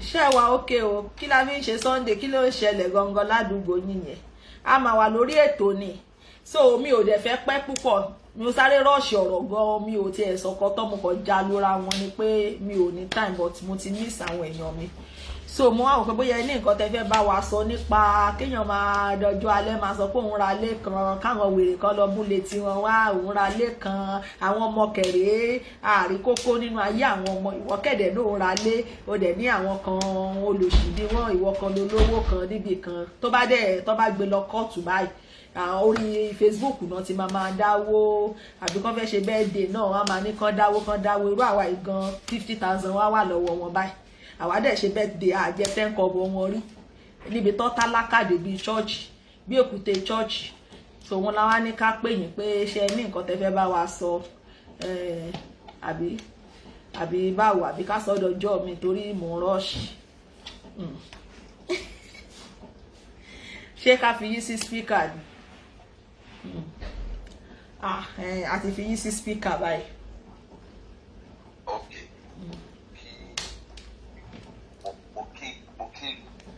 Mo kí gbogbo àwọn ẹni tí ó ń gbọ́ mi. Yes sir. Ohun àkọ́kọ́ tí mo máa kọ́kọ́ sọ ni pé Ọlọ́run ò ní jẹ́ ká fi ọjọ́ ogbó ká fi dààmú. Àmín o Jésù. Lórúkọ Ọlọ́run. Àmín. Ṣé mọ̀ pé ẹlòmíì á rò pé òun ń ṣe ayọ̀ lójú ara ẹ̀ ṣùgbọ́n òṣì ló ń ṣe. Àkọ́kọ́ ń bẹ̀ ẹni tẹ́ ẹ ní ó ralé nígbà tó dàgbà bí ìmọ́jọ́ orí ẹni yẹn o ṣùgbọ́n àwọn ọmọ kéékèèké at the age of 25, 26 wọ́n ti wà nínú ọrọ̀ ìyẹn náà máa fi pẹ́ nínú ọrọ̀. Ẹni tó bá jẹ ọba ìlú at the age of 70 years ẹjọ́ ọdún mélòó ló kù tó fẹ́ lò lórí oyè tó fẹ́ gbádùn oyè. Ó sún wa o. Èyí mélòó ló fẹ́ fi sán eegun mọ́. Èyí mélòó ló fẹ́ fi sán eegun. Tí ẹni tó da fún ẹ̀dá láyé yìí ju pé kó fi àárọ̀ ayé ẹ̀ kó fi rí ọrọ̀ kó dẹ̀ fi gbogbo ọjọ́ alẹ́ kó fi gbádùn ọrọ̀ kó fi sinmi. Ẹni tẹ́ ẹ sọ̀rọ̀ pé ó ra lé àdéjọ fún whatever tó ra lé. Ọ́díò tẹ̀ la gbọ́ pé ọ́díò gan la gbọ́ pé ilé ọ́díò ni bọ̀tẹ́ ṣàjẹ́ ká sọ pé ó ra ọ́díò house. Bí ò tẹ̀ ń ṣe ọ́díò gẹ́gẹ́ bẹ́ẹ̀ ṣe sọ ẹni ó fọjọ́ alẹ́ ìyẹn ní pé mo kọ́ ni ò lè lẹ́sà bóyá bíi 65 or 70 or something like that. 60 tiẹ̀ náà pé 60 wọ́n náà lọ pé 61. Tí wọ́n bá wá lórí pípé kò yẹ kí wọ́n máa blow trumpet wọn lórí. ẹjọ́ sà ṣé lè bá wa sọ fún wọn kán dá 50,000 mi padà owó mi wà lọ́wọ́ wọn torí báwọn náà ṣe máa ń ṣe fún gbogbo ayé nìyí. ó kẹ́ máa sọ̀rọ̀ yín lọ má jẹ́ ń dọ́rọ̀ mọ́ yín lẹ́nu ẹ máa sọ̀rọ̀ yín lọ torí ọ̀rọ̀ yín make sense. Okay, now ẹni tó pa àgbò lọ́jọ́ kan ni olówó alẹ́ tó pa àgbò lọ́jọ́ kan. Àwọn tó ti ń palé yábọ̀ látọ̀dún tó ti pẹ́ ń kọ́. Ó sún wa o. Kí ni káwọn yẹn wá ṣe? Àwọn èèyàn kan ní ilé tó jẹ́ pé ilé gidi kò ń ṣeré ilé ìjọba tíjọba ń kọ́ tán rà ní 100,000 tán rà ní 30,000 káàkiri irú tí wọ́n ń polówó kiri ní Turkey àbí bọ́ná ti ń polówó gbogbo ẹ̀ káàkiri wọ̀nyẹn. Irú àwọn ilé tẹ́ ń fi tó dàbí face me I slap you Nàìjíríà irú yẹn kọ́ là ń tọ̀. Torí ń tẹ́lu mi máa rà nìyẹn tá a dẹ̀ pariwo fún yín pé òun ra ilé òun ra ilé. Bẹ́ẹ̀ ni àwa mọ irú àwọn ilé bẹ́ẹ̀ yẹn wọ́n lè fi ń bo àwọn ọmọ kéékèèké lójú jẹ wọ́n fi ń bú ọmọ kéékèèké tó bá ra lé ní 60 ẹjọ́ ọdún mélòó fẹ́ lò ń bẹ̀ ló fẹ́ fi gbé inú ilé yẹn nígbà táwọn ọmọ kan ti ń gbé inú ilé tiwọn lájọ age of 25-30. ṣé oye yín ẹni tó ra kẹ̀kẹ́ tó kọ wẹ́rẹ́ ní iṣẹ́ olúwa at age of 70 tí iṣẹ́ olúwa bá tún máa yá ńkọ́ tó bá tún máa pẹ́ ńkọ́. Ó sún mi o. So ẹ má jẹ́ kí ẹni tẹ ló ra lé kó tó bá ń pariwo ẹjọ́ máa pariwo. Àti pé another thing tí mo fẹ́ tó ń dìmú tó jẹ́ point. Ṣẹ́rí Sátánì máa ń fún àwọn èèyàn ní ayọ̀ ní ìgbẹ̀yìn ayé wọn láti fi ikú bá wọn. ọ̀rọ̀ owó tí ẹ̀ náà ní gan. ọ̀rọ̀ owó náà ní tán ní pọ́blẹ́mù tó ń tọrọ owó kiri ayé. à ń gbọ́ níjà rẹ̀ dájú. Àwọn ẹni tí mo pẹ́ ní lọ́rọ̀ kò ní nǹkan kan èèyàn lè lówó kó má lọ́rọ̀ èèyàn lè lọ́rọ̀ kó má nísinmi kó má ní fọkànbalẹ̀. Bẹ́ẹ̀ ni ìyàtọ̀ ní gbogbo ẹ̀. Tòótọ́ ni ṣá. Tọ́wá ní pé gbogbo yín lẹ́jọ́ ní ilé ṣùgbọ́n ẹni tí ilé tiẹ̀ ń jò tí rúfù ẹ̀ ò da inú ẹ̀ ò lè dùn. Ṣùgbọ́n tọ́wá ní gbogbo yín ṣe ní ilé òun náà lọ́wọ́ sókè alóhun ní ilé. Alóhun ní ilé. Bẹ́ẹ̀ ni tẹ́ bá délé tó ní ẹlẹ́mọ tó mọ̀ pé ẹ wá àkókò òbí sàn tiẹ́ rádaràdà.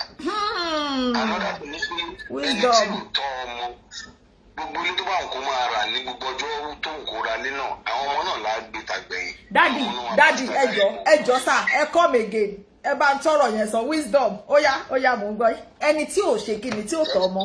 Ẹni tí ò tọ́ ọmọ tó lòun ra lé ní 60 gbogbo ilé tó bá ń kó rà àwọn ọmọ yẹn náà gbé tàwọn abastardize lójú ẹ̀mí ẹ̀. yé ẹni tí ò tọ́ ọmọ tó bá lóun ra lé àwọn ọmọ yẹn náà ló máa gbélé yẹn tà.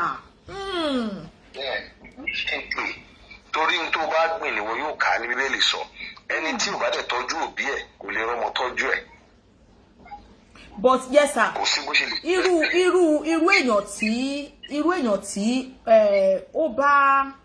tó bá ní òbí tóbi ẹ̀ wá ń sìn torí pé òbí yẹn ti ń jẹ́ àgbàná sóun lọ́rùn tó wá ní kán bóun fẹ̀yìn gbé òbí òun wọlé tó wá lọ jálẹ̀ sí home care ibẹ̀ nìyá yẹn kú sí, ìyá tí ò tí lè òyìnbó mọ́ lára o ó tún wá ní kíjọba bóun sí.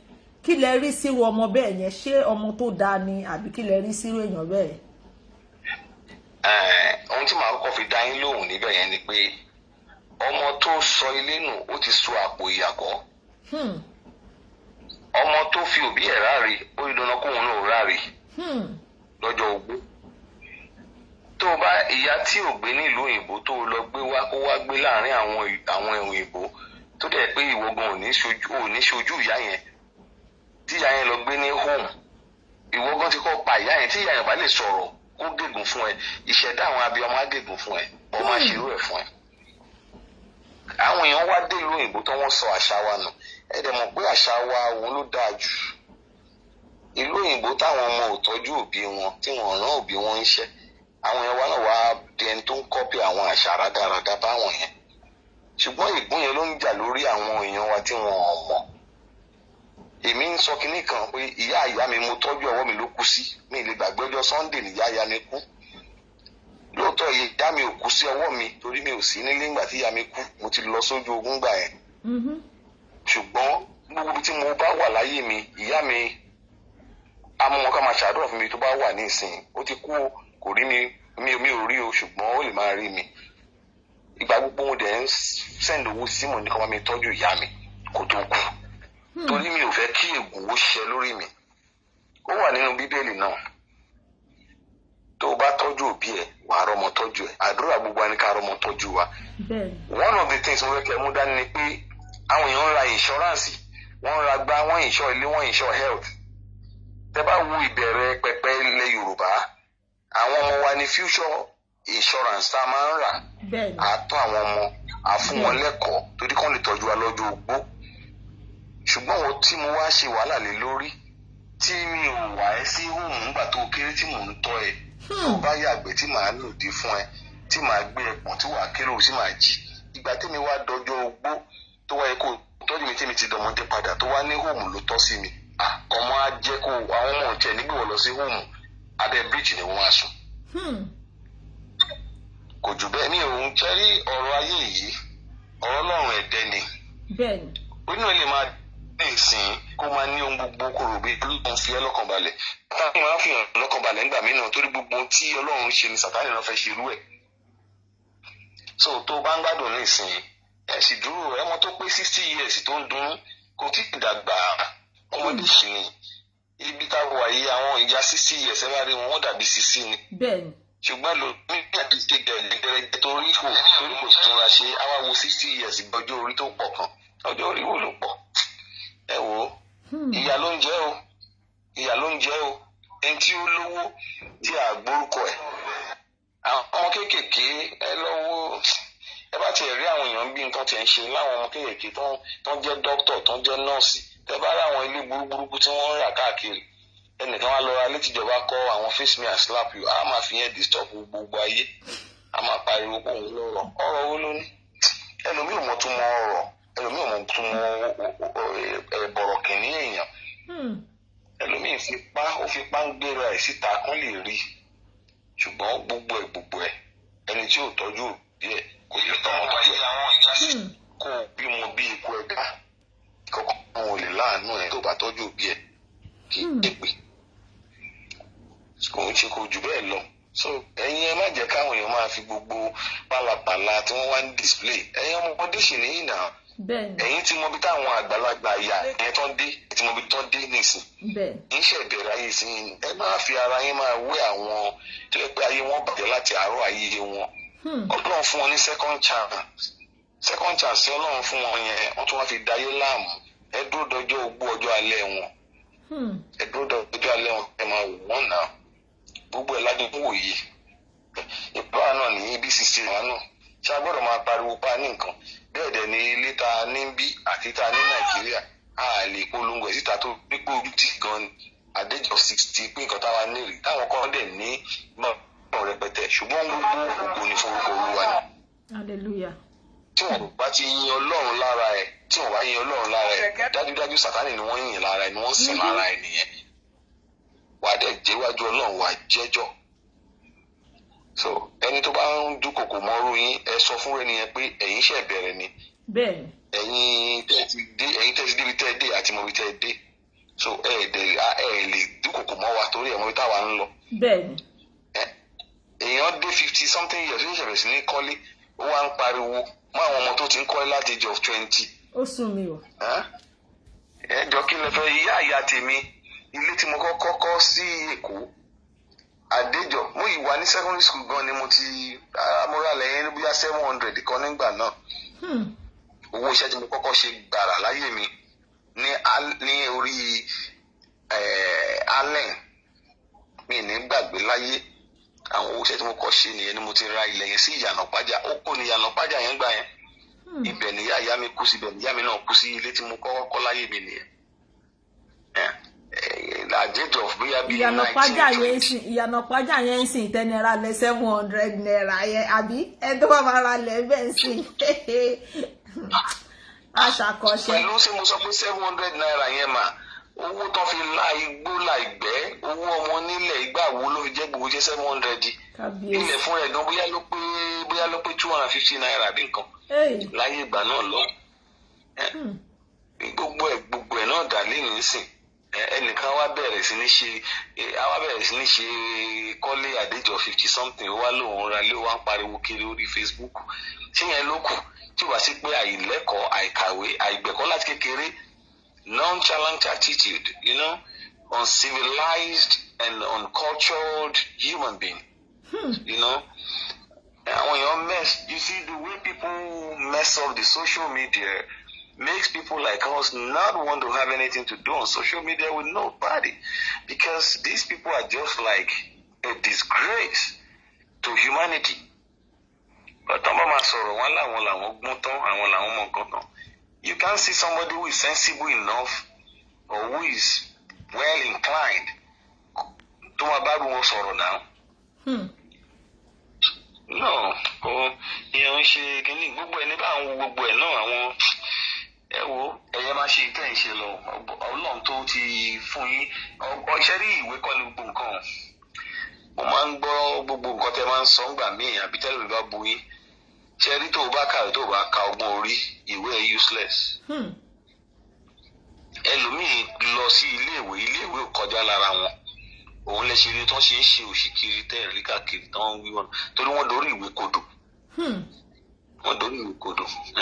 tó máa ka ṣé máa wọ́n gbìfọ̀ fún àwọn òyìnbó tó wá colonize Nàìjíríà ṣé wọn tó òyìnbó bá sọ̀rọ̀ láyé ìgbà yẹn ọ̀tọ̀ ní tó òyìnbó máa sọ ọ̀tọ̀ ní táwọn máa sọ fáwọn aráàlú so irú wọn làwọn tẹ̀.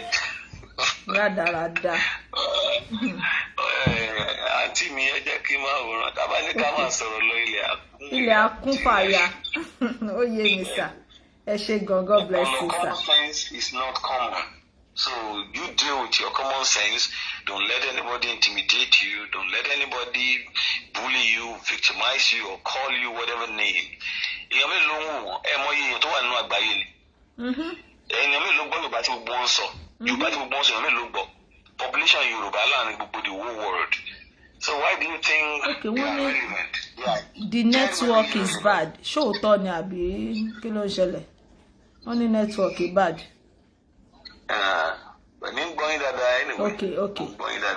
Okay, sir. So don't let anybody intimidate you. Àwọn tó ń wo gbogbo nǹkan tí ẹ̀ ń ṣe lórí Facebook wọ́n pé 1% of the world. Àwọn tó dẹ̀ gbọ́ ohun tẹ́ ń sọ wọn ò tiẹ̀ pé mi ò mọ percentage yẹn. So wọ́n ní ìdẹ́n tó máa interpret fún wọn. So ta ló ráì gbogbo kó interpret? Haúsá mi ló gbọ́ ohun tẹ́ ń sọ. Ìgbò mi ló gbọ́ ohun tẹ́ ń sọ. Ní Nàìjíríà lásán nìyẹn. So somebody will now be telling you well known here and there. Known for what? Have you invented anything? Abẹ́ni tó kàn lọ́ra àwọn tó tà lórí Facebook tó wá rí package ẹ̀ tó lòun ń ṣàgbo àbí. Ẹ wo ẹ má yẹ ká sọ̀rọ̀ jìnnà, a máa ṣe rí. God bless you, my sister. Thank you, sir. Continue with your show. Okay, Oda. God bless you, sir. Good night. Oh my God. So, ẹ̀yin tèmi bó ṣe jẹ́ nìyẹn o. Ẹ bá mi kí Lady Polody, pa wá kí wọn o. Àwọn èèyàn yìí, àwọn èèyàn tó ní wisdom, àwọn èèyàn tí èèyàn ń tì ṣiṣẹ́. Ẹ mọ̀ pé àwọn èèyàn kan wà. Tẹ́ bá ti tì wọ́n ní pàkọ́ báyìí, wọ́n á máa ṣe báyìí, gọ̀ṣọ́, gọ̀lú. No, àwọn lè make sense. Wọ́n kàwé ìwé yẹn hàn lára wọn, ṣe understand. Àwọn èèyàn ṣe rí nǹkan kan wà láyé. Ẹ gbàgbé pé bóyá èèyàn jọ rẹ̀ àbí èèyàn ò jọ rẹ̀ kò ní ìdí kéèyàn jẹ́ pé bóyá mo fẹ́ múyàn lọ rẹ̀. Bọ̀ látọ̀kan àwọn kan wà tó jẹ́ pé tẹ́ bá bá ṣọ̀rẹ́ gan lọ́ọ̀kan gan ẹ máa wò ẹ kàn máa ro nǹkan tó ṣẹlẹ̀ ẹ wò pé wow ẹni ní wisdom Ọlọ́run ẹ gbà gbogbo ìṣẹ̀lẹ̀ ẹ jẹ́ ká sọ̀rọ̀ síbi tọ́rọ̀ wà. Lady Polody mo ṣe gbòsà because nǹkan tó ṣẹlẹ̀ lẹ́nu ọjọ́ mẹ́ta ẹ gbà gbogbo ìṣẹ̀lẹ̀ tó bá ṣe ẹlòmíì ni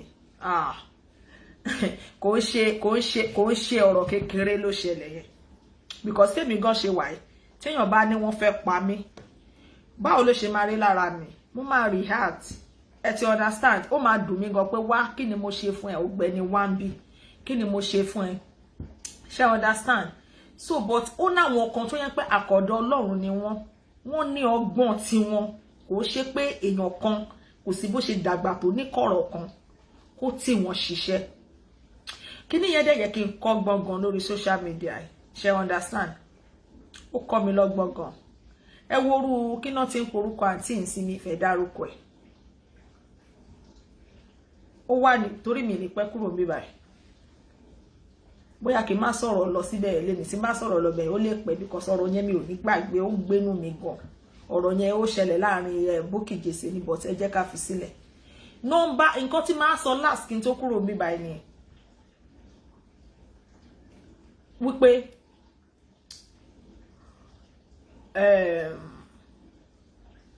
ṣẹ́rí lórí Facebook èèyàn gbọ́dọ̀ mọ̀ wọn rẹ̀ gidigidi kó wo ojú kó tó máa gbèjẹ èèyàn kó mọ ọmọ ẹni tó ń ṣe àwọn ẹlòmíì tó bá jìyà ẹ̀ṣẹ̀ wọn kó kọ jókòó kó fọwọ́ lẹ́ran báyìí kó náà lọ́ọ́ mú wọn má jẹ́ kán wá máa pretend fún ẹ máa lo ohun rẹ̀ lẹ̀ fún ẹ àwọn èèyàn míì wọ́n dangerous nílé ayé ṣe understand wọ́n wà very very dangerous ṣe understand ìwà wọn ò dáa àmọ́ wọn kì í ṣọmọ ìyá àjọ wá láti ìdílé kan náà àmọ́ra wa délédélé ọ̀rọ̀ ṣòro dá sí ìjà ṣòro gbèjà òun ló ṣe jẹ́ pé nǹkan mi lórí Facebook ó dá kéèyàn fọwọ́ lẹ́ran kó máa wò báyìí kó máa wòye kó máa wo bí tó máa já sí ni but it is well ó ní èèyàn kan mo gbèjẹ lẹ́nu ọjọ́ mẹ́ta yìí o kọ́rọ̀ tó ṣẹlẹ̀ mo gbèjẹ obìnrin lẹ́ni yẹn ó mọ rẹ̀ mo gbèjẹ ṣe understand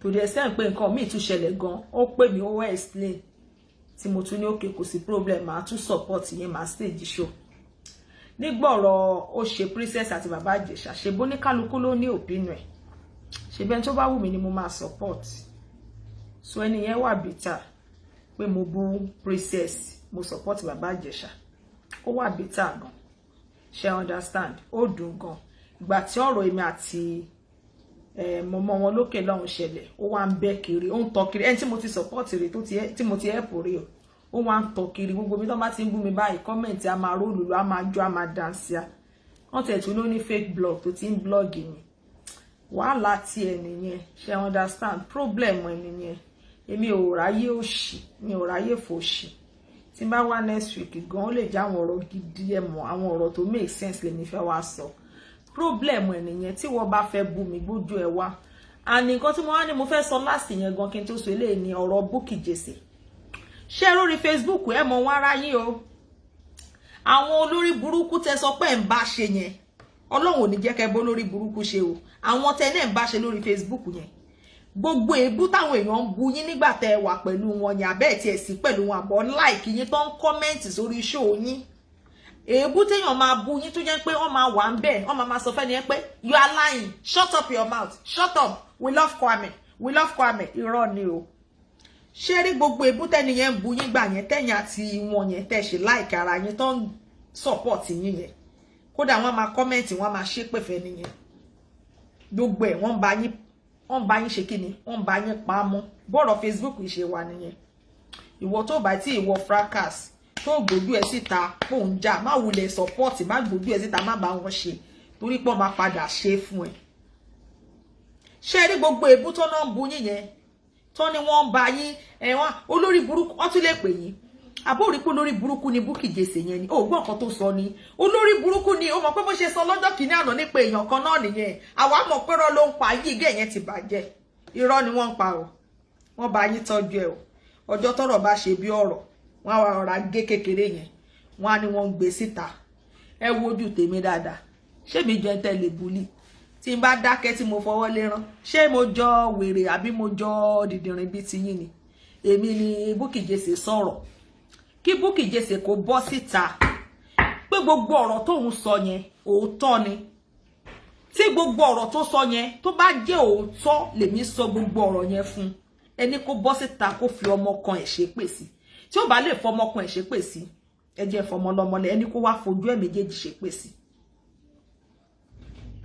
ọmọ tí wọ́n ti réèpù lọ́wọ́ yín ọmọ tó jẹ́ kó sọ pé ìdí ọmọ òun ń jò níbi tó ń réèpù tó ń bọ́ ọmọ òun sùn tó ń jáfòrò ẹ̀ dé ọmọ yẹn ó ní kò kì í gbélé ó ní máa ń rìn káàkiri ẹjọ́ ọmọ tí ìdí ẹ̀ ń jò ibo ló tún fẹ́ lọ tó fẹ́ de pampers ni ṣe rí pé ayé Bukky Jesse ti bàjẹ́ ṣé wá rí gbogbo orí burúkú tó wá sọ yẹn bàbá Genesis nìkan ni mo rí pé wọ́n ní wisdom jù ní àwọn tí nǹkan ṣẹlẹ̀ sí lórí Facebook yìí because bàbá yẹn rọra ṣe kíni ó rọra parkway bóyá àwọn èèyàn ti sọ fún pé àwọn people yìí wọ́n rọra parkway ká nọ́mbà yẹ olórí burúkú yẹn sọ̀rọ̀ ni irú bí tennis small thing bá ṣẹlẹ̀ gbogbo nǹkan tí Bukky Jesse ti fi bú wọn yẹn mo ń bọ̀ mo máa sọ fún yán ní when did Bukky Jesse talk again mo ń bọ̀ mo máa sọ gbogbo nǹkan tí Bukky Jesse fi bú wọn yẹn tí à ń debunk Bukky Jesse pé irọ́ ló ń pa tán bá fẹ́ bá irú bàbá Genesis yẹn jà gbogbo àwọn nǹkan yẹn náà máa lọ máa gé wọn máa gbé síta ibi tí Bukky Jesse ní o bàbá Genesis bá ya wọn sùn ṣé mọ̀ pé inú bí gbogbo wa inú bí wèrè yẹn náà gbogbo wọn ní inú bí tá bá jà pé báwo lè máa néyàn ń bá yẹ ẹ̀sùn ó náà ló sọ fún mi ó sọ fún mi ní every Thursday ló ń bá yẹ ẹ̀sùn gbogbo wa la bínú sí pé irọ́ ló pa kò possible olóṣì ni ẹ́ ọjọ́ tán bá jọ ní issue wàláhì irú bàbá yẹn wọ́n kàn máa lọ gé bẹ̀ yẹn òun náà máa gbé káàkiri ó bá yes ó bá yes orí burúkú ṣe yín fún question tẹ́ bèrè yẹn pé when did Bukky talk again ọ̀rọ̀ tó ti sọ nígbà ọ̀rọ̀ bàbá Genesis òun náà gé tó ń gbé kiri èmi ò rí wọn o àwọn olórí burúkú tọ́jọ́ ń kọ́mẹ̀tì kan tiẹ̀ kọ́mẹ̀tì síbẹ̀ Jesus ìyẹn ló máa ṣẹlẹ̀ sọmọ ẹ̀ mo ti ń bá sọ̀rọ̀ ọ̀rẹ́ mi ni ẹni tí mo like ni ó wá kọ́mẹ̀tì Jesus ó ṣẹlẹ̀ sọmọ ẹ̀ kò ń ṣọmọ mi ló ṣẹlẹ̀ sí gbogbo nǹkan tí Bukky sọ irọ́ ni ọmọ mi wà òkè ọmọ mi gbọ́ràn sí mi lẹ́nu mo fi títóbi Ọlọ́run ṣẹlẹ́rì ọmọ mi ò kì í lọ bì kan láì sọ fún mi àwọn ọmọ mi ò ti rìn kiri kí ló ń fẹ́ tọ́lọ́run ò ṣe fún wọn ọmọ mi ò bímọ tó ń rìn kiri ẹni kí ìyá yín kó wá fi ayé ẹ̀ ṣépè sí ìyá yín kó wá fi ojú ẹ̀ ṣépè sí pé ọmọ ẹ̀ last born àtọkùnrin ọmọ ẹ̀ yẹn ẹni kí ló ṣẹlẹ̀ láàrin wọn láti kékeré ẹni gbàtàyé ẹ̀ bàjẹ́ tó depress mọ́lé tọmọ ẹ̀ bá dé láti school ẹni báwo lọmọ ẹ̀ ṣe ń rìn kiri Dublin so èmi ò tọ̀tọ̀kùtọ̀ èmi wà òkè mo wà alright gbogbo ẹ̀yin tẹ́ ń gbọ́gbọ́kúgbọ́ problem yín ni ṣé ti understand so ayé tèmi ò lè bàjẹ́ kò ní bàjẹ́ lójú mi kò ní bàjẹ́ lójú ìyá mi kò ní bàjẹ́ lẹ́yìn ìyá mi ayé ọmọ mi ò ní bàjẹ́ lójú mi kò tún ní bàjẹ́ lẹ́yìn ìyá mi ẹ̀ wóore tọ́lọ̀ ń ṣe fún mi ni láì ìwé wo ni mo kà kí ni mo ní tọ́lọ̀ fi gbé mi dédé tí mo wà kò lè yé yín tẹ́ bá gbọ́ sórí mi ẹ̀ lanu ni torí pọ́nà ti kọ́ pé ẹ má bínú sà nọ́mbà tí ẹ pè sí ìyẹ̀wò mo fi ń ṣe show mi ti mọ̀ pé mi fi sí silent Bukky Jesse tó jẹ́ pé sister tó ṣe wedding lánàá yẹn nǹkan tọ́rọ̀ ò ṣe lè dùn mí ṣe mọ́ nǹkan tọ́rọ̀ Bukky Jesse ò lè dùn mí ṣe mọ́ wàláì Ọlọ́run ẹ̀san ni Ọlọ́run. Bukky Jesse ló gbé kéèsì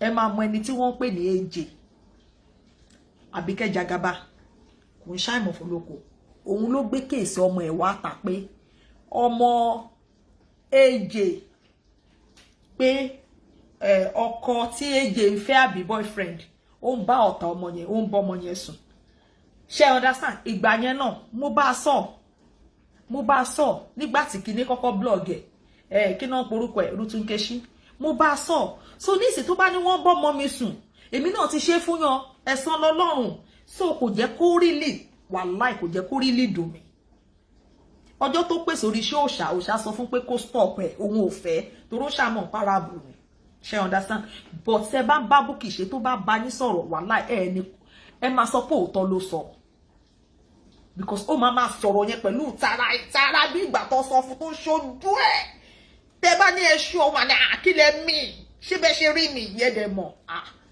ẹ lè bá rìn kó sọ̀rọ̀ fún yín kẹ́ni rọ́ ni àìmọye oríṣiríṣi tó yẹ pé kọ́lọ́ ọkọ̀ dárí jiyàn lórí Facebook yìí àìmọye iṣẹ́ oríṣiríṣi nígbà tẹ́mi àti ẹ̀ṣẹ̀ wà tó gbé fún mi èèyàn kan o ọmọ kékeré ni o ó lọ sílé ọkọ ẹ̀ níbi tó ti ṣe birthday o àwọn àna ọkọ ẹ̀ ìyá ọkọ ẹ̀ sọ pé òun ò fẹ́ kọ́ ọmọ òun fẹ́ ọmọ yẹn o ìyẹn ọmọ AJ mọ gbogbo ẹ̀ náà ló gbé wá so ọ̀rọ̀ yẹn kò yẹ kó really ó yẹ kí n mọ bó ṣe ń lọ lórí Facebook so kò jẹ́ tuntun ṣé understand kò jẹ́ tuntun gbogbo nǹkan tó sọ yẹn tí ọmọ ẹ̀ Gbémilékè yẹn tó bá bí ọmọ obìnrin ó máa ṣẹlẹ̀ sí àfi tó bá pé gbogbo nǹkan tí Bukky Jesse sọ yẹn mo ṣàlàyé bẹ́ẹ̀ pé nǹkan báyìí ó ṣẹlẹ̀ sáyé mi o nìkan tí ọmọ ẹ̀ yẹn tó bá bí obìnrin láyé obìnrin yẹn kò ní tọ́jọ́ kò ní tóṣù àwọn ọmọ wọn àti ọmọ wọn nínú ẹbí wọn náà máa bára wọn sùn ṣé ti understand ẹ béèrè lọ́wọ́ Esabod ẹni kò fi ayé ẹ̀ ṣépè sí ní ìfẹ́ dárúkọ ẹ̀bọ̀ máa dà ẹni kò fi ojú ẹ̀ méjèèjì ṣépè sí pé ọmọ ẹ̀ tó ń jẹ́ Wálé àti Anna kí ló ṣẹlẹ̀ láàrin wọn ọjọ́ tó gbọ́ kí ló káwọ́ lérí kí ló sọ ẹkún orówo ló sùn ẹ béèrè lọ́wọ́ ẹ̀ tí n bá purọ́ ọmọ ẹ béèrè lọ́wọ́ ẹ béèrè lọ́wọ́ ẹni kó wá fàyè kí ló mú tó depress tó máa ń yọjú lójú window kí ló mú tó fi ń ṣalẹ̀ jẹ tó máa ṣa sìgá tó ti mú kù tó máa ṣàkiri lẹ́ńlẹ̀ ẹ wojú mi dáadáa èmi yàtọ̀ sẹ́ńtẹ́ máa búlì tó máa dákẹ́ tí n bá wá sórí Facebook ìgẹ́ta sí bíi ni mo lè bí sí torí mo sọ fún yín pé mo ní life after Facebook ẹ ti understand mo ní life after Facebook so torí ẹ kéèyàn kọ́gbọ́n nílé ayé ẹ wo sister tó ṣe wedding lánàá iṣẹ́ tí Bukky send tí bá lọ sórí WhatsApp Bukky Jesse nísinsìn máa fi ràn yín rẹpẹtẹ báyìí látòkè délẹ̀ ẹ wo bẹ́ni yẹn ṣe wedding lánàá tó yẹ nìyẹn ẹ wo bó ṣerú ẹ lè ṣẹlẹ̀ ní sàkání Bukky ṣé Bukky lè ṣe nǹkan kí àwọn èèyàn kan dìde sí bẹ́ẹ̀ yẹn mọ́ tó bá ti ń ṣe tẹ́lẹ̀ kò possible mọ́ torí pé ó ti fi ìwà búburú bá tara ẹ̀ jẹ́ irọ́ pípa tó bá fẹ́ báyàn jà bá yẹ ẹ̀jẹ̀ iṣẹ́ nìyẹn ṣì wà nínú WhatsApp mi mo lè ṣí báyìí kí n máa play voice ẹlòmíì tó máa sọ̀rọ̀ tí Bukky máa send sí mi ìyẹn sister tó ṣe wedding lánàá ẹ wo bó ṣe wá ṣe wedding tó yẹ ṣé kò yẹ kójú ti Bukky torí many things tó bá mi sọ òun ṣọ̀rọ̀ tí mo lè máa sọ mọ́ ṣe understand so many things mi ò pé lórí Facebook yìí mo serious mi ò pé èmi náà mo fuck up because ọlọ́mọ ẹ̀ka bó lórí burúkú dówó pọ̀ iṣẹ́ tó yẹ ń pé ẹmọ̀ tí wọn ò lè lọ gbé ká àbúrò ẹ̀ mọ́lé wẹ́ṣá it is well but nǹkan tí máa sọ fún gbogbo yín ni pé ẹ wò ẹ máa wí bẹ́ẹ̀ kiri ẹ wí kiri gbàs ẹ rò kiri ọmọ yín náà máa bá sùn pa ọmọ mi wà lábẹ́ mi ọmọ mi ò jáde ọmọ mi ò ṣe onírìnkùnrin èmi ò bímọ òfò tó ń balẹ̀ jẹ́ mi ò bímọ tó ń wọ aṣọ tó ń ya déèdì ọmọ òṣì onídòkúdò ọmọ tó ń pé fast ni no pint no mo tún lè fi máa fi hàn yín gbà mí ẹ jẹ́ kán bring it on ṣé ọmọ nìyẹn lábẹ́ òbí kò ń ṣe lójú ayé mi ọmọ mi ò tiẹ̀ lè ṣe ọmọ mi ò rìnrìnkùnrin kò ń wọ̀wọ̀kúwọ̀ ṣé understand kò gbà tá bá ṣìdí sókè tá ṣìdí sílẹ̀ kán tó mọ̀ pa wọṣọ ṣé understand. So it is well with me o, it is well with me. Orí yín ló burú láyé yín, ayé yín ló bàjẹ́, ẹ̀yin lẹ máa rí irú ẹ̀ nínú ìdílé yín, kò ní ṣẹlẹ̀ sí èmi nínú ìdílé mi lórúkọ bàbá àti ní tọmọ àti ní ti ẹ̀mí mímọ́. Problem yín ni, problem yín àtàwọn tó kó yín jẹ, ẹ̀yin olórí burúkú yìí tẹ́ bá ti ń bá wọn ṣe ibi tó ti ń bu yín tó ń jà fún yín o, torí pé wọ́n rí yín lò, wọ́n máa jà fún yín, wọ́n máa ṣépè fẹ́ nìyẹn o, wọ́n á wá lọ mú. Okay, kí wá ní à ń ṣọ̀rẹ́ fún lórí Facebook? Kí ló dé tó ní kálukú wà lọ́wọ́ lórí ara ẹ̀ gan? Kí ló dé tó ní kálukú òjókòó? Ẹ jọ̀ọ́ torí Ọlọ́run, ẹ̀yin tí ẹ bá rí pé mi ò ta sí yín láti bí ọ̀sẹ̀ méjì sẹ́yìn, tí mi ò pè yín, tí mi ò ta sí yín, mi ò fẹ́ bá yín sọ̀rọ̀ mọ́ ni. Ẹ jọ̀ọ́. Because lórí Facebook yìí, ẹ gbọ́dọ̀ mọ̀ wọn ara yín. Tí ẹ bá mọ̀ wọn ara yín, nǹkan tẹ́ ẹ rà wọ́n á gbé sí yín lọ́wọ́. Tó bá dẹ̀ ti gbé sí yín lọ́wọ́, wọ́n á pọlọ́pàá. Wọ́n ní wọ́n rí nǹkan kan ní ọwọ́ yín, nǹkan yẹn dẹ̀ lè fàyàn lọ sí ibi tí ò dáa. So ẹ gbọ́dọ̀ mọ̀ wọn ara yín. Abánidá kò ní bá ní débẹ̀. Most of them ọmọ wọn náà mọ̀ rágàbọ̀, ọmọ ọlọ́mọ fẹ́ bà láyé jẹ́ ni. So má gbáyé ẹ lẹ̀ débi téèyàn bá máa bà ayé ẹ jẹ́, má gbáyé ẹ sílẹ̀. Okay, so ẹ jẹ́ kí n fi mi mọ̀ bóyá fídíò kan wà níbí báyìí tí mo máa fi ràn yín sí. Mi mọ̀ pé mo lè tó time tí mo lò yìí, ọmọ ń bọ̀. Ẹ jẹ́ mọ̀ bóyá ibi báyìí ló wà.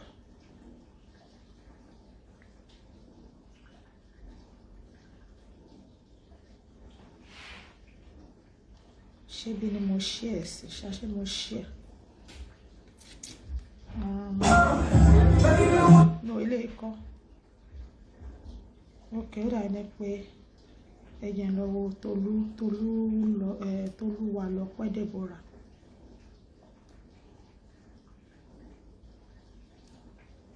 Okay, ilé ikọ́. Ẹ má bínú jà.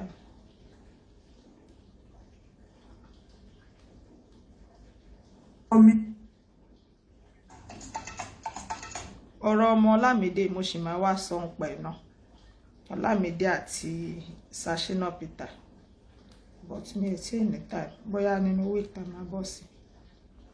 Bí a ti sọ̀rọ̀. Okay, mi ì tí ì. Mo rò pé mo share ni o, but ẹ jẹ́ kí n lọ wo ọ̀dọ̀.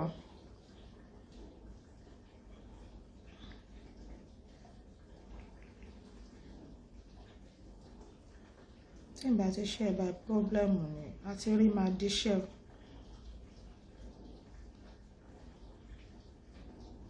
Ẹ jẹ́ wo bóyá òun lélẹ̀. Lọ́wọ́n kọ́ lélẹ̀.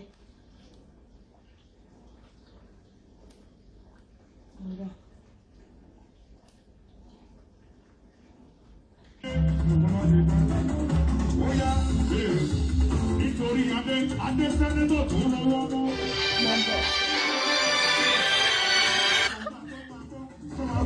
Daddy, yìí tẹ́ fi ń pè yẹn mo fi ń ṣe ṣóòsà.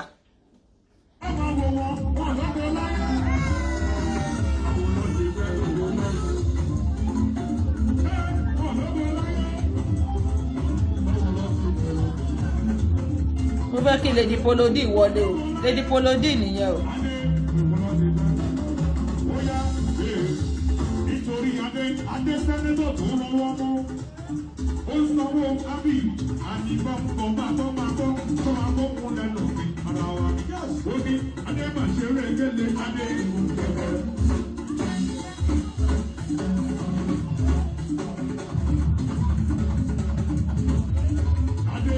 Adé ìsẹ́nẹ́tọ̀ adé máa ṣe régélé adé ìlú kẹfẹ́. Ìgbìgbọ́n lẹ́yìn ìṣòro. Ìjọba sọ́jí ẹ̀wọ̀n dáyọ̀rẹ́ ẹ̀wọ̀n dáríjì. Adésẹ́nẹ́tọ̀ wọ́n sanwó báńkọ̀ àti ábí papọ̀. Adéma ṣe kékeré adé ìṣòwòlẹ̀ èdè ìgbọ́nà lẹ́yìn tó. Dáyọ̀ owó lọ́kọ̀ọ́lọ́ lẹ́yìn ìgbẹ́ lẹ́yìn ìdẹ̀bọ̀. So dàbí pé ẹ má bínú nǹkan tí mo ṣe fi hàn ní pé Lady Polodi láàrin yẹn ṣe ti understand. So Lady Polodi ò bad láàrin àwùjọ, wọ́n wà okay.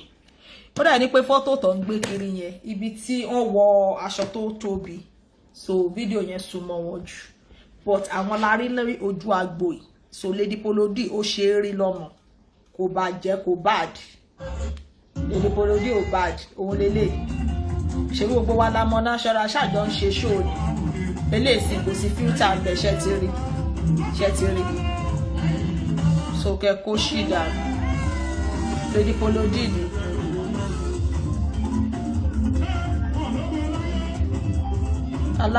alábòsí lẹ́yìn èèyàn ṣe ti rí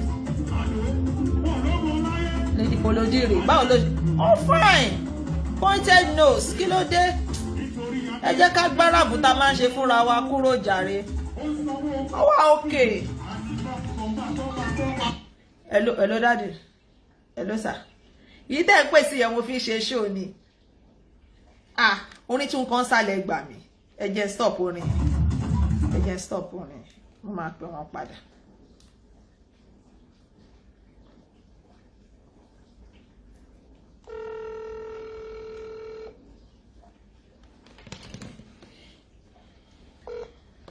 Hello sir. Hello. Yes sir. Ẹ ṣì wà lórí show àbí? Bẹ́ẹ̀ ni sir. Ó ṣe fẹ́ máa lọ. Sọ̀rọ̀ kan nípa àwọn ọmọ yín. Okay sir. Mi rí nígbà tí wá sí Germany. Mo fẹ́ sọ nípa àwọn ọmọ tẹ̀yìn bí. Kò ní ìdìdádì ẹ fi wọ́n lẹ̀ kò ní wàláì. Àwọn ọmọ téèyàn bá ní irú àwọn ọmọ tẹ̀ ní especially àkọ́bí yẹn àti èyí ọkùnrin yẹn kó dúpẹ́ fọ́lọ́run pọ́lọ́dì fún un lọ́mọ. Téèyàn bá bí mi mọ́ rárá kó dúpẹ́ lọ́wọ́ Ọlọ́run pé Olúwa ó fún mi ní ẹgbẹgbẹ̀rún ọmọ láàrin ọmọ méjì ni. Dẹ́yìn tí Lady Polody àwọn èèyàn lè ṣe fọ́tò oríṣiríṣi kan fi búyàn ṣùgbọ́n kì í ṣe ohun tá a rí níta òun ni ẹwà ṣùgbọ́n ohun tó wà ní inú ẹ sọ fún ọmọbìnrin yẹn sọ̀rọ̀ ọpọlọ Lady Polody yẹn sọ̀rọ̀ ọpọlọ ó dẹ̀ ní ọgbọ́n kì í ṣe ẹwà pẹ̀lú bó ṣe gúnrẹ́wà tó òun lọ́kọ àwọn mélòó lọ́kọ nípa ọdún tó sọ̀rọ̀ yìí mélòó ló wà ní ọkọ nínú wọn mélòó lọ́kọ ẹ̀ pọ́nlé ká dáa fún gbogbo wọn lẹ́yìn kọ̀ọ̀kan ẹni mo sọ bẹ́ẹ̀ bí o ṣe pé o ṣùgbọ́n tí mo ṣe yẹn àrò mọ́. bẹ́ẹ̀ ni wọ́n ní Polody o kò fáyìn o ọmọ téèyàn sì fi ń ṣe yangàn láàrin ọmọ ni. báwo ni ẹjọ́ sà fídíò tí mo fi ràn sí yẹn ṣé ẹni yóò fa ẹ bá mi lò nǹkan tẹ fi wò mí. ijó ẹ̀jẹ̀ mi ń gbọ́ pẹ̀lú bí mi ṣe rí yẹn o ọmọ tó dání o èmi àti rí picture ẹ̀ ní àìmọye ìgbà náà o so ní tó bá dẹ̀ wò yàn ṣọ́ pé àwọn èèyàn yín wọ́n lè kò sí tí wọ́n lè gbé jáde ń pa èèyàn. wọ́n àwọn tá a ní ọpọlọ àáfẹ́ ọpọlọ gbé àmọ̀ pé ilé iṣẹ́ gbé jáde irọ́ ló wà ní ẹ̀. àwọn tó máa gbàgbọ́ làwọn tó jẹ́ pé ọ̀dẹ̀ bíi tiwọn ọ̀gbọ́n ń gbé ọ̀gbọ́n pẹ́. ẹ má wọrí mo máa sẹ́ndì fọ́tò ìyá wọn sí nígbà tó wà ní swimming tí ó rántí lo filter máa sẹ́ndì fọ́tò ẹ̀ sí ẹ má búlọ́ọ̀kì mi o. ṣé ní táwa mọ̀ dáadáa àbí kò ṣe gòrílà yẹn ni. àwọn àmọ́ láti sísí ẹ̀ wò kò gbádùn ọjọ́ alẹ́ kò sùn. ẹ máa bẹ́ tóyin lọ. God bless you. Yes sir. Ó dáa ẹ jẹ́ kí n tètè máa lọ bá ẹ má bínú tí bá wá sórí ṣògbó mi ò fẹ́ pẹ́ o mo fẹ́ lo 40 minutes mi ní mọ̀gbà tí máa gọ́ra mi. Dorcas is a very intelligent and she has okay ẹ jẹ́ n tún bẹ̀rẹ̀ má bínú o mo ń bọ̀.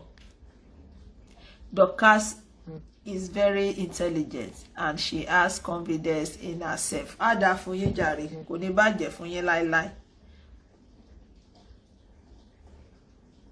Ta nìyẹn jẹ́ block ẹ̀. Okay àkùkọ okay àbí kí ni wèrè ń jẹ́ block. Okay ẹ ṣé gan èmi ò mọ problem wọn tẹ́ bá ti rí show tó jẹ́ pé ẹ like show yẹn ṣé ló yẹ kẹ́ máa wà capas wàhálà yín pọ̀ wàhálà yín ti pọ̀ jù.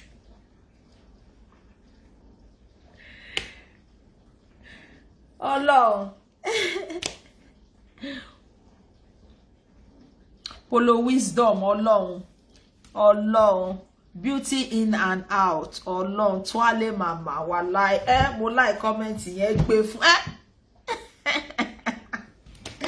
á dá fún princess Polo Wisdom tó gbáàsì gbáàsì yẹn mo ẹni tó ní gbáàsì wọn ṣe ṣóòmọ àwọn náà ní táwọn èèyàn dẹ̀ wá gba wèrè ẹ̀ ó tẹ̀ níyàn kọ́kọ́ tó tọ̀ báyìí gbáàsì mo mọ yèyé tó ní gbáàsì yẹn ìdánte àwọn yẹn lóhùn bọ́ wọn ṣe ṣóòmọ wàláì Polo Wisdom Ọlọ́run ó pọ̀ àwọn eléyàn yìí gbẹgbẹgbẹ orí wà bẹjọ kò ní bàjẹ́ láéláé ohun yóò ní kan létí aráyé Wisdom pọ̀ rẹpẹtẹ ìfà òyìnbó dẹ̀ yọ̀ ó dùn lẹ́nu Ọlọ́run á jẹ́ kí gbogbo wa ṣe dáadáa láyé ẹ take it is máa happen but ẹ gbàgbé jẹ́ ká sòótọ́ ọ̀rọ̀ so kò jẹ́ bó ṣe jẹ́. So, Sister Polode, I love you very much, too much. Ẹ ṣé gan ẹ̀yin tèmi, God bless you. Aṣọ́pọ̀ Sunday láyé, ẹ jẹ́ ká máa lọ báyìí. Ẹ má bínú pé mo rush. Mi ṣe mọ̀ pé máa pẹ́ báyìí. Normally ó yẹ kí n ti sùn wàláhì. Ọlọ́run ṣe mi ṣe make up kí n bọ́ aṣọ kí n lọ sùn. Ẹ ṣé gan jàre.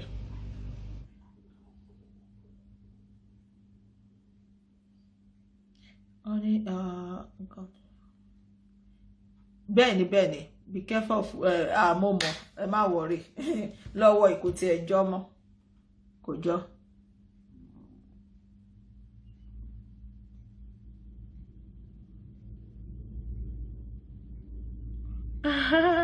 Thank you Fola, thank you.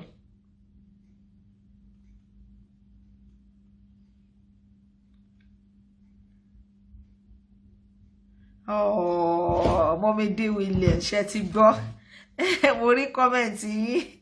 Dorcas is not my because of but he's very intelligent and smart. Thank you, ma. Ẹ má bínú, ẹ mọ̀ orí Facebook yìí gbogbo wa náà ni kò sẹ́ni tó perfect. Èmi gan mo ní lọ́wọ́. But this time around èèyàn gbọ́dọ̀ ṣe kíni mọ̀ nǹkan tó ń ṣe ń sìn. Wàláì. Ẹ ṣé gan, ẹ jẹ́ kí n lọ sùn. Ó ní nǹkan kan tí mo fẹ́ lọ ṣe láàárọ̀ ọ̀la. Tí n bá dé tètè sùn, mo like oorun, mi ò ní àti tètè jí máa ń di problem. Tálá mo bá jí mi máa tún máa pa báyìí. Ẹ má jẹ́ late.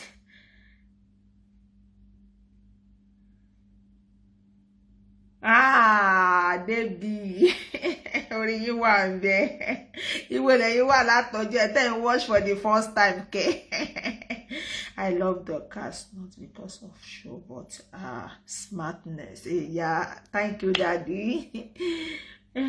Good night. Thank you, Daddy. Thank you, Daddy and Mommy. Ẹ ṣé gan ni. So, a tún máa pàdé nínú ọ̀sẹ̀ yìí mo máa jáde dáadáa. A máa gbé Màmá Alágbo wá. A máa wá fi Wasiu Ayinde, Baba Wasiu Ayinde, no mi lè pè wọ́n Wasiu Ayinde, Alhaji Wasiu Ayinde. Màá wá fi polówó wọn ràn yín. Ẹ̀yin náà ti rí, ẹ ti gbọ́ nípa PS Home Investment. Wọ́n nílẹ̀ lÉkòó, wọ́n ti nílẹ̀ lÉkòó. Ibi tí ilẹ̀ yẹn dẹ̀ wà ibẹ̀ yẹn ẹlẹ́mi ló máa last. So ẹ jẹ́ kí n máa lọ for now. Voice tí àǹtí mi send sí mi ṣe fẹ́ kí n play ni. Kò tiẹ̀ sáyé mo ń lọ. Ẹ ṣé gan. Ẹ jẹ́ ká tún pàdé nínú wíìkì. Ó dàárọ̀. Any nice day o. Ẹ ṣé gan. Love you too, Sister Shola. Good night, sir. Good night, ma. Bye. Say hello to your gentleman husband. Thank you, sir. Okay, ẹ ṣé gan. Ó dàárọ̀. God bless you all. Ọlọ́run á nífẹ̀ẹ́ yín o.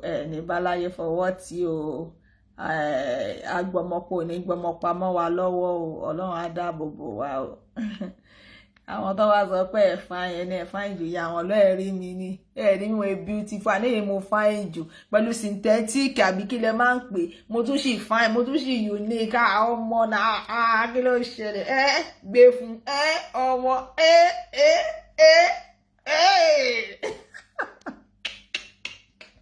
mo ti fine jù. wèrè kan ní mi ò fine last month wọ́n ti gbójú mi lọ tó bá máa wí ní mo bímọ 20 ẹ̀rí pójú ó yẹ kójú tí wọ́n àníyàn kan tẹ̀ tún ní èmi kọ́ ni mo bímọ pé mo lọ mo ń ṣe mo ń kọ́ ọmọ lọ́mọ mo fi ń gbowó wà láìta láàyè tòótọ́ ni o àwọn ọmọ ọlọ́mọ ni ẹ pè ìjọba tẹni ẹ fẹ́ pè kọ́ wá kó wọn kọ́ ṣe DNA test ẹ dẹ̀ fẹ́ kó bá mi ẹ fẹ́ bà business jẹ́ kó dáa.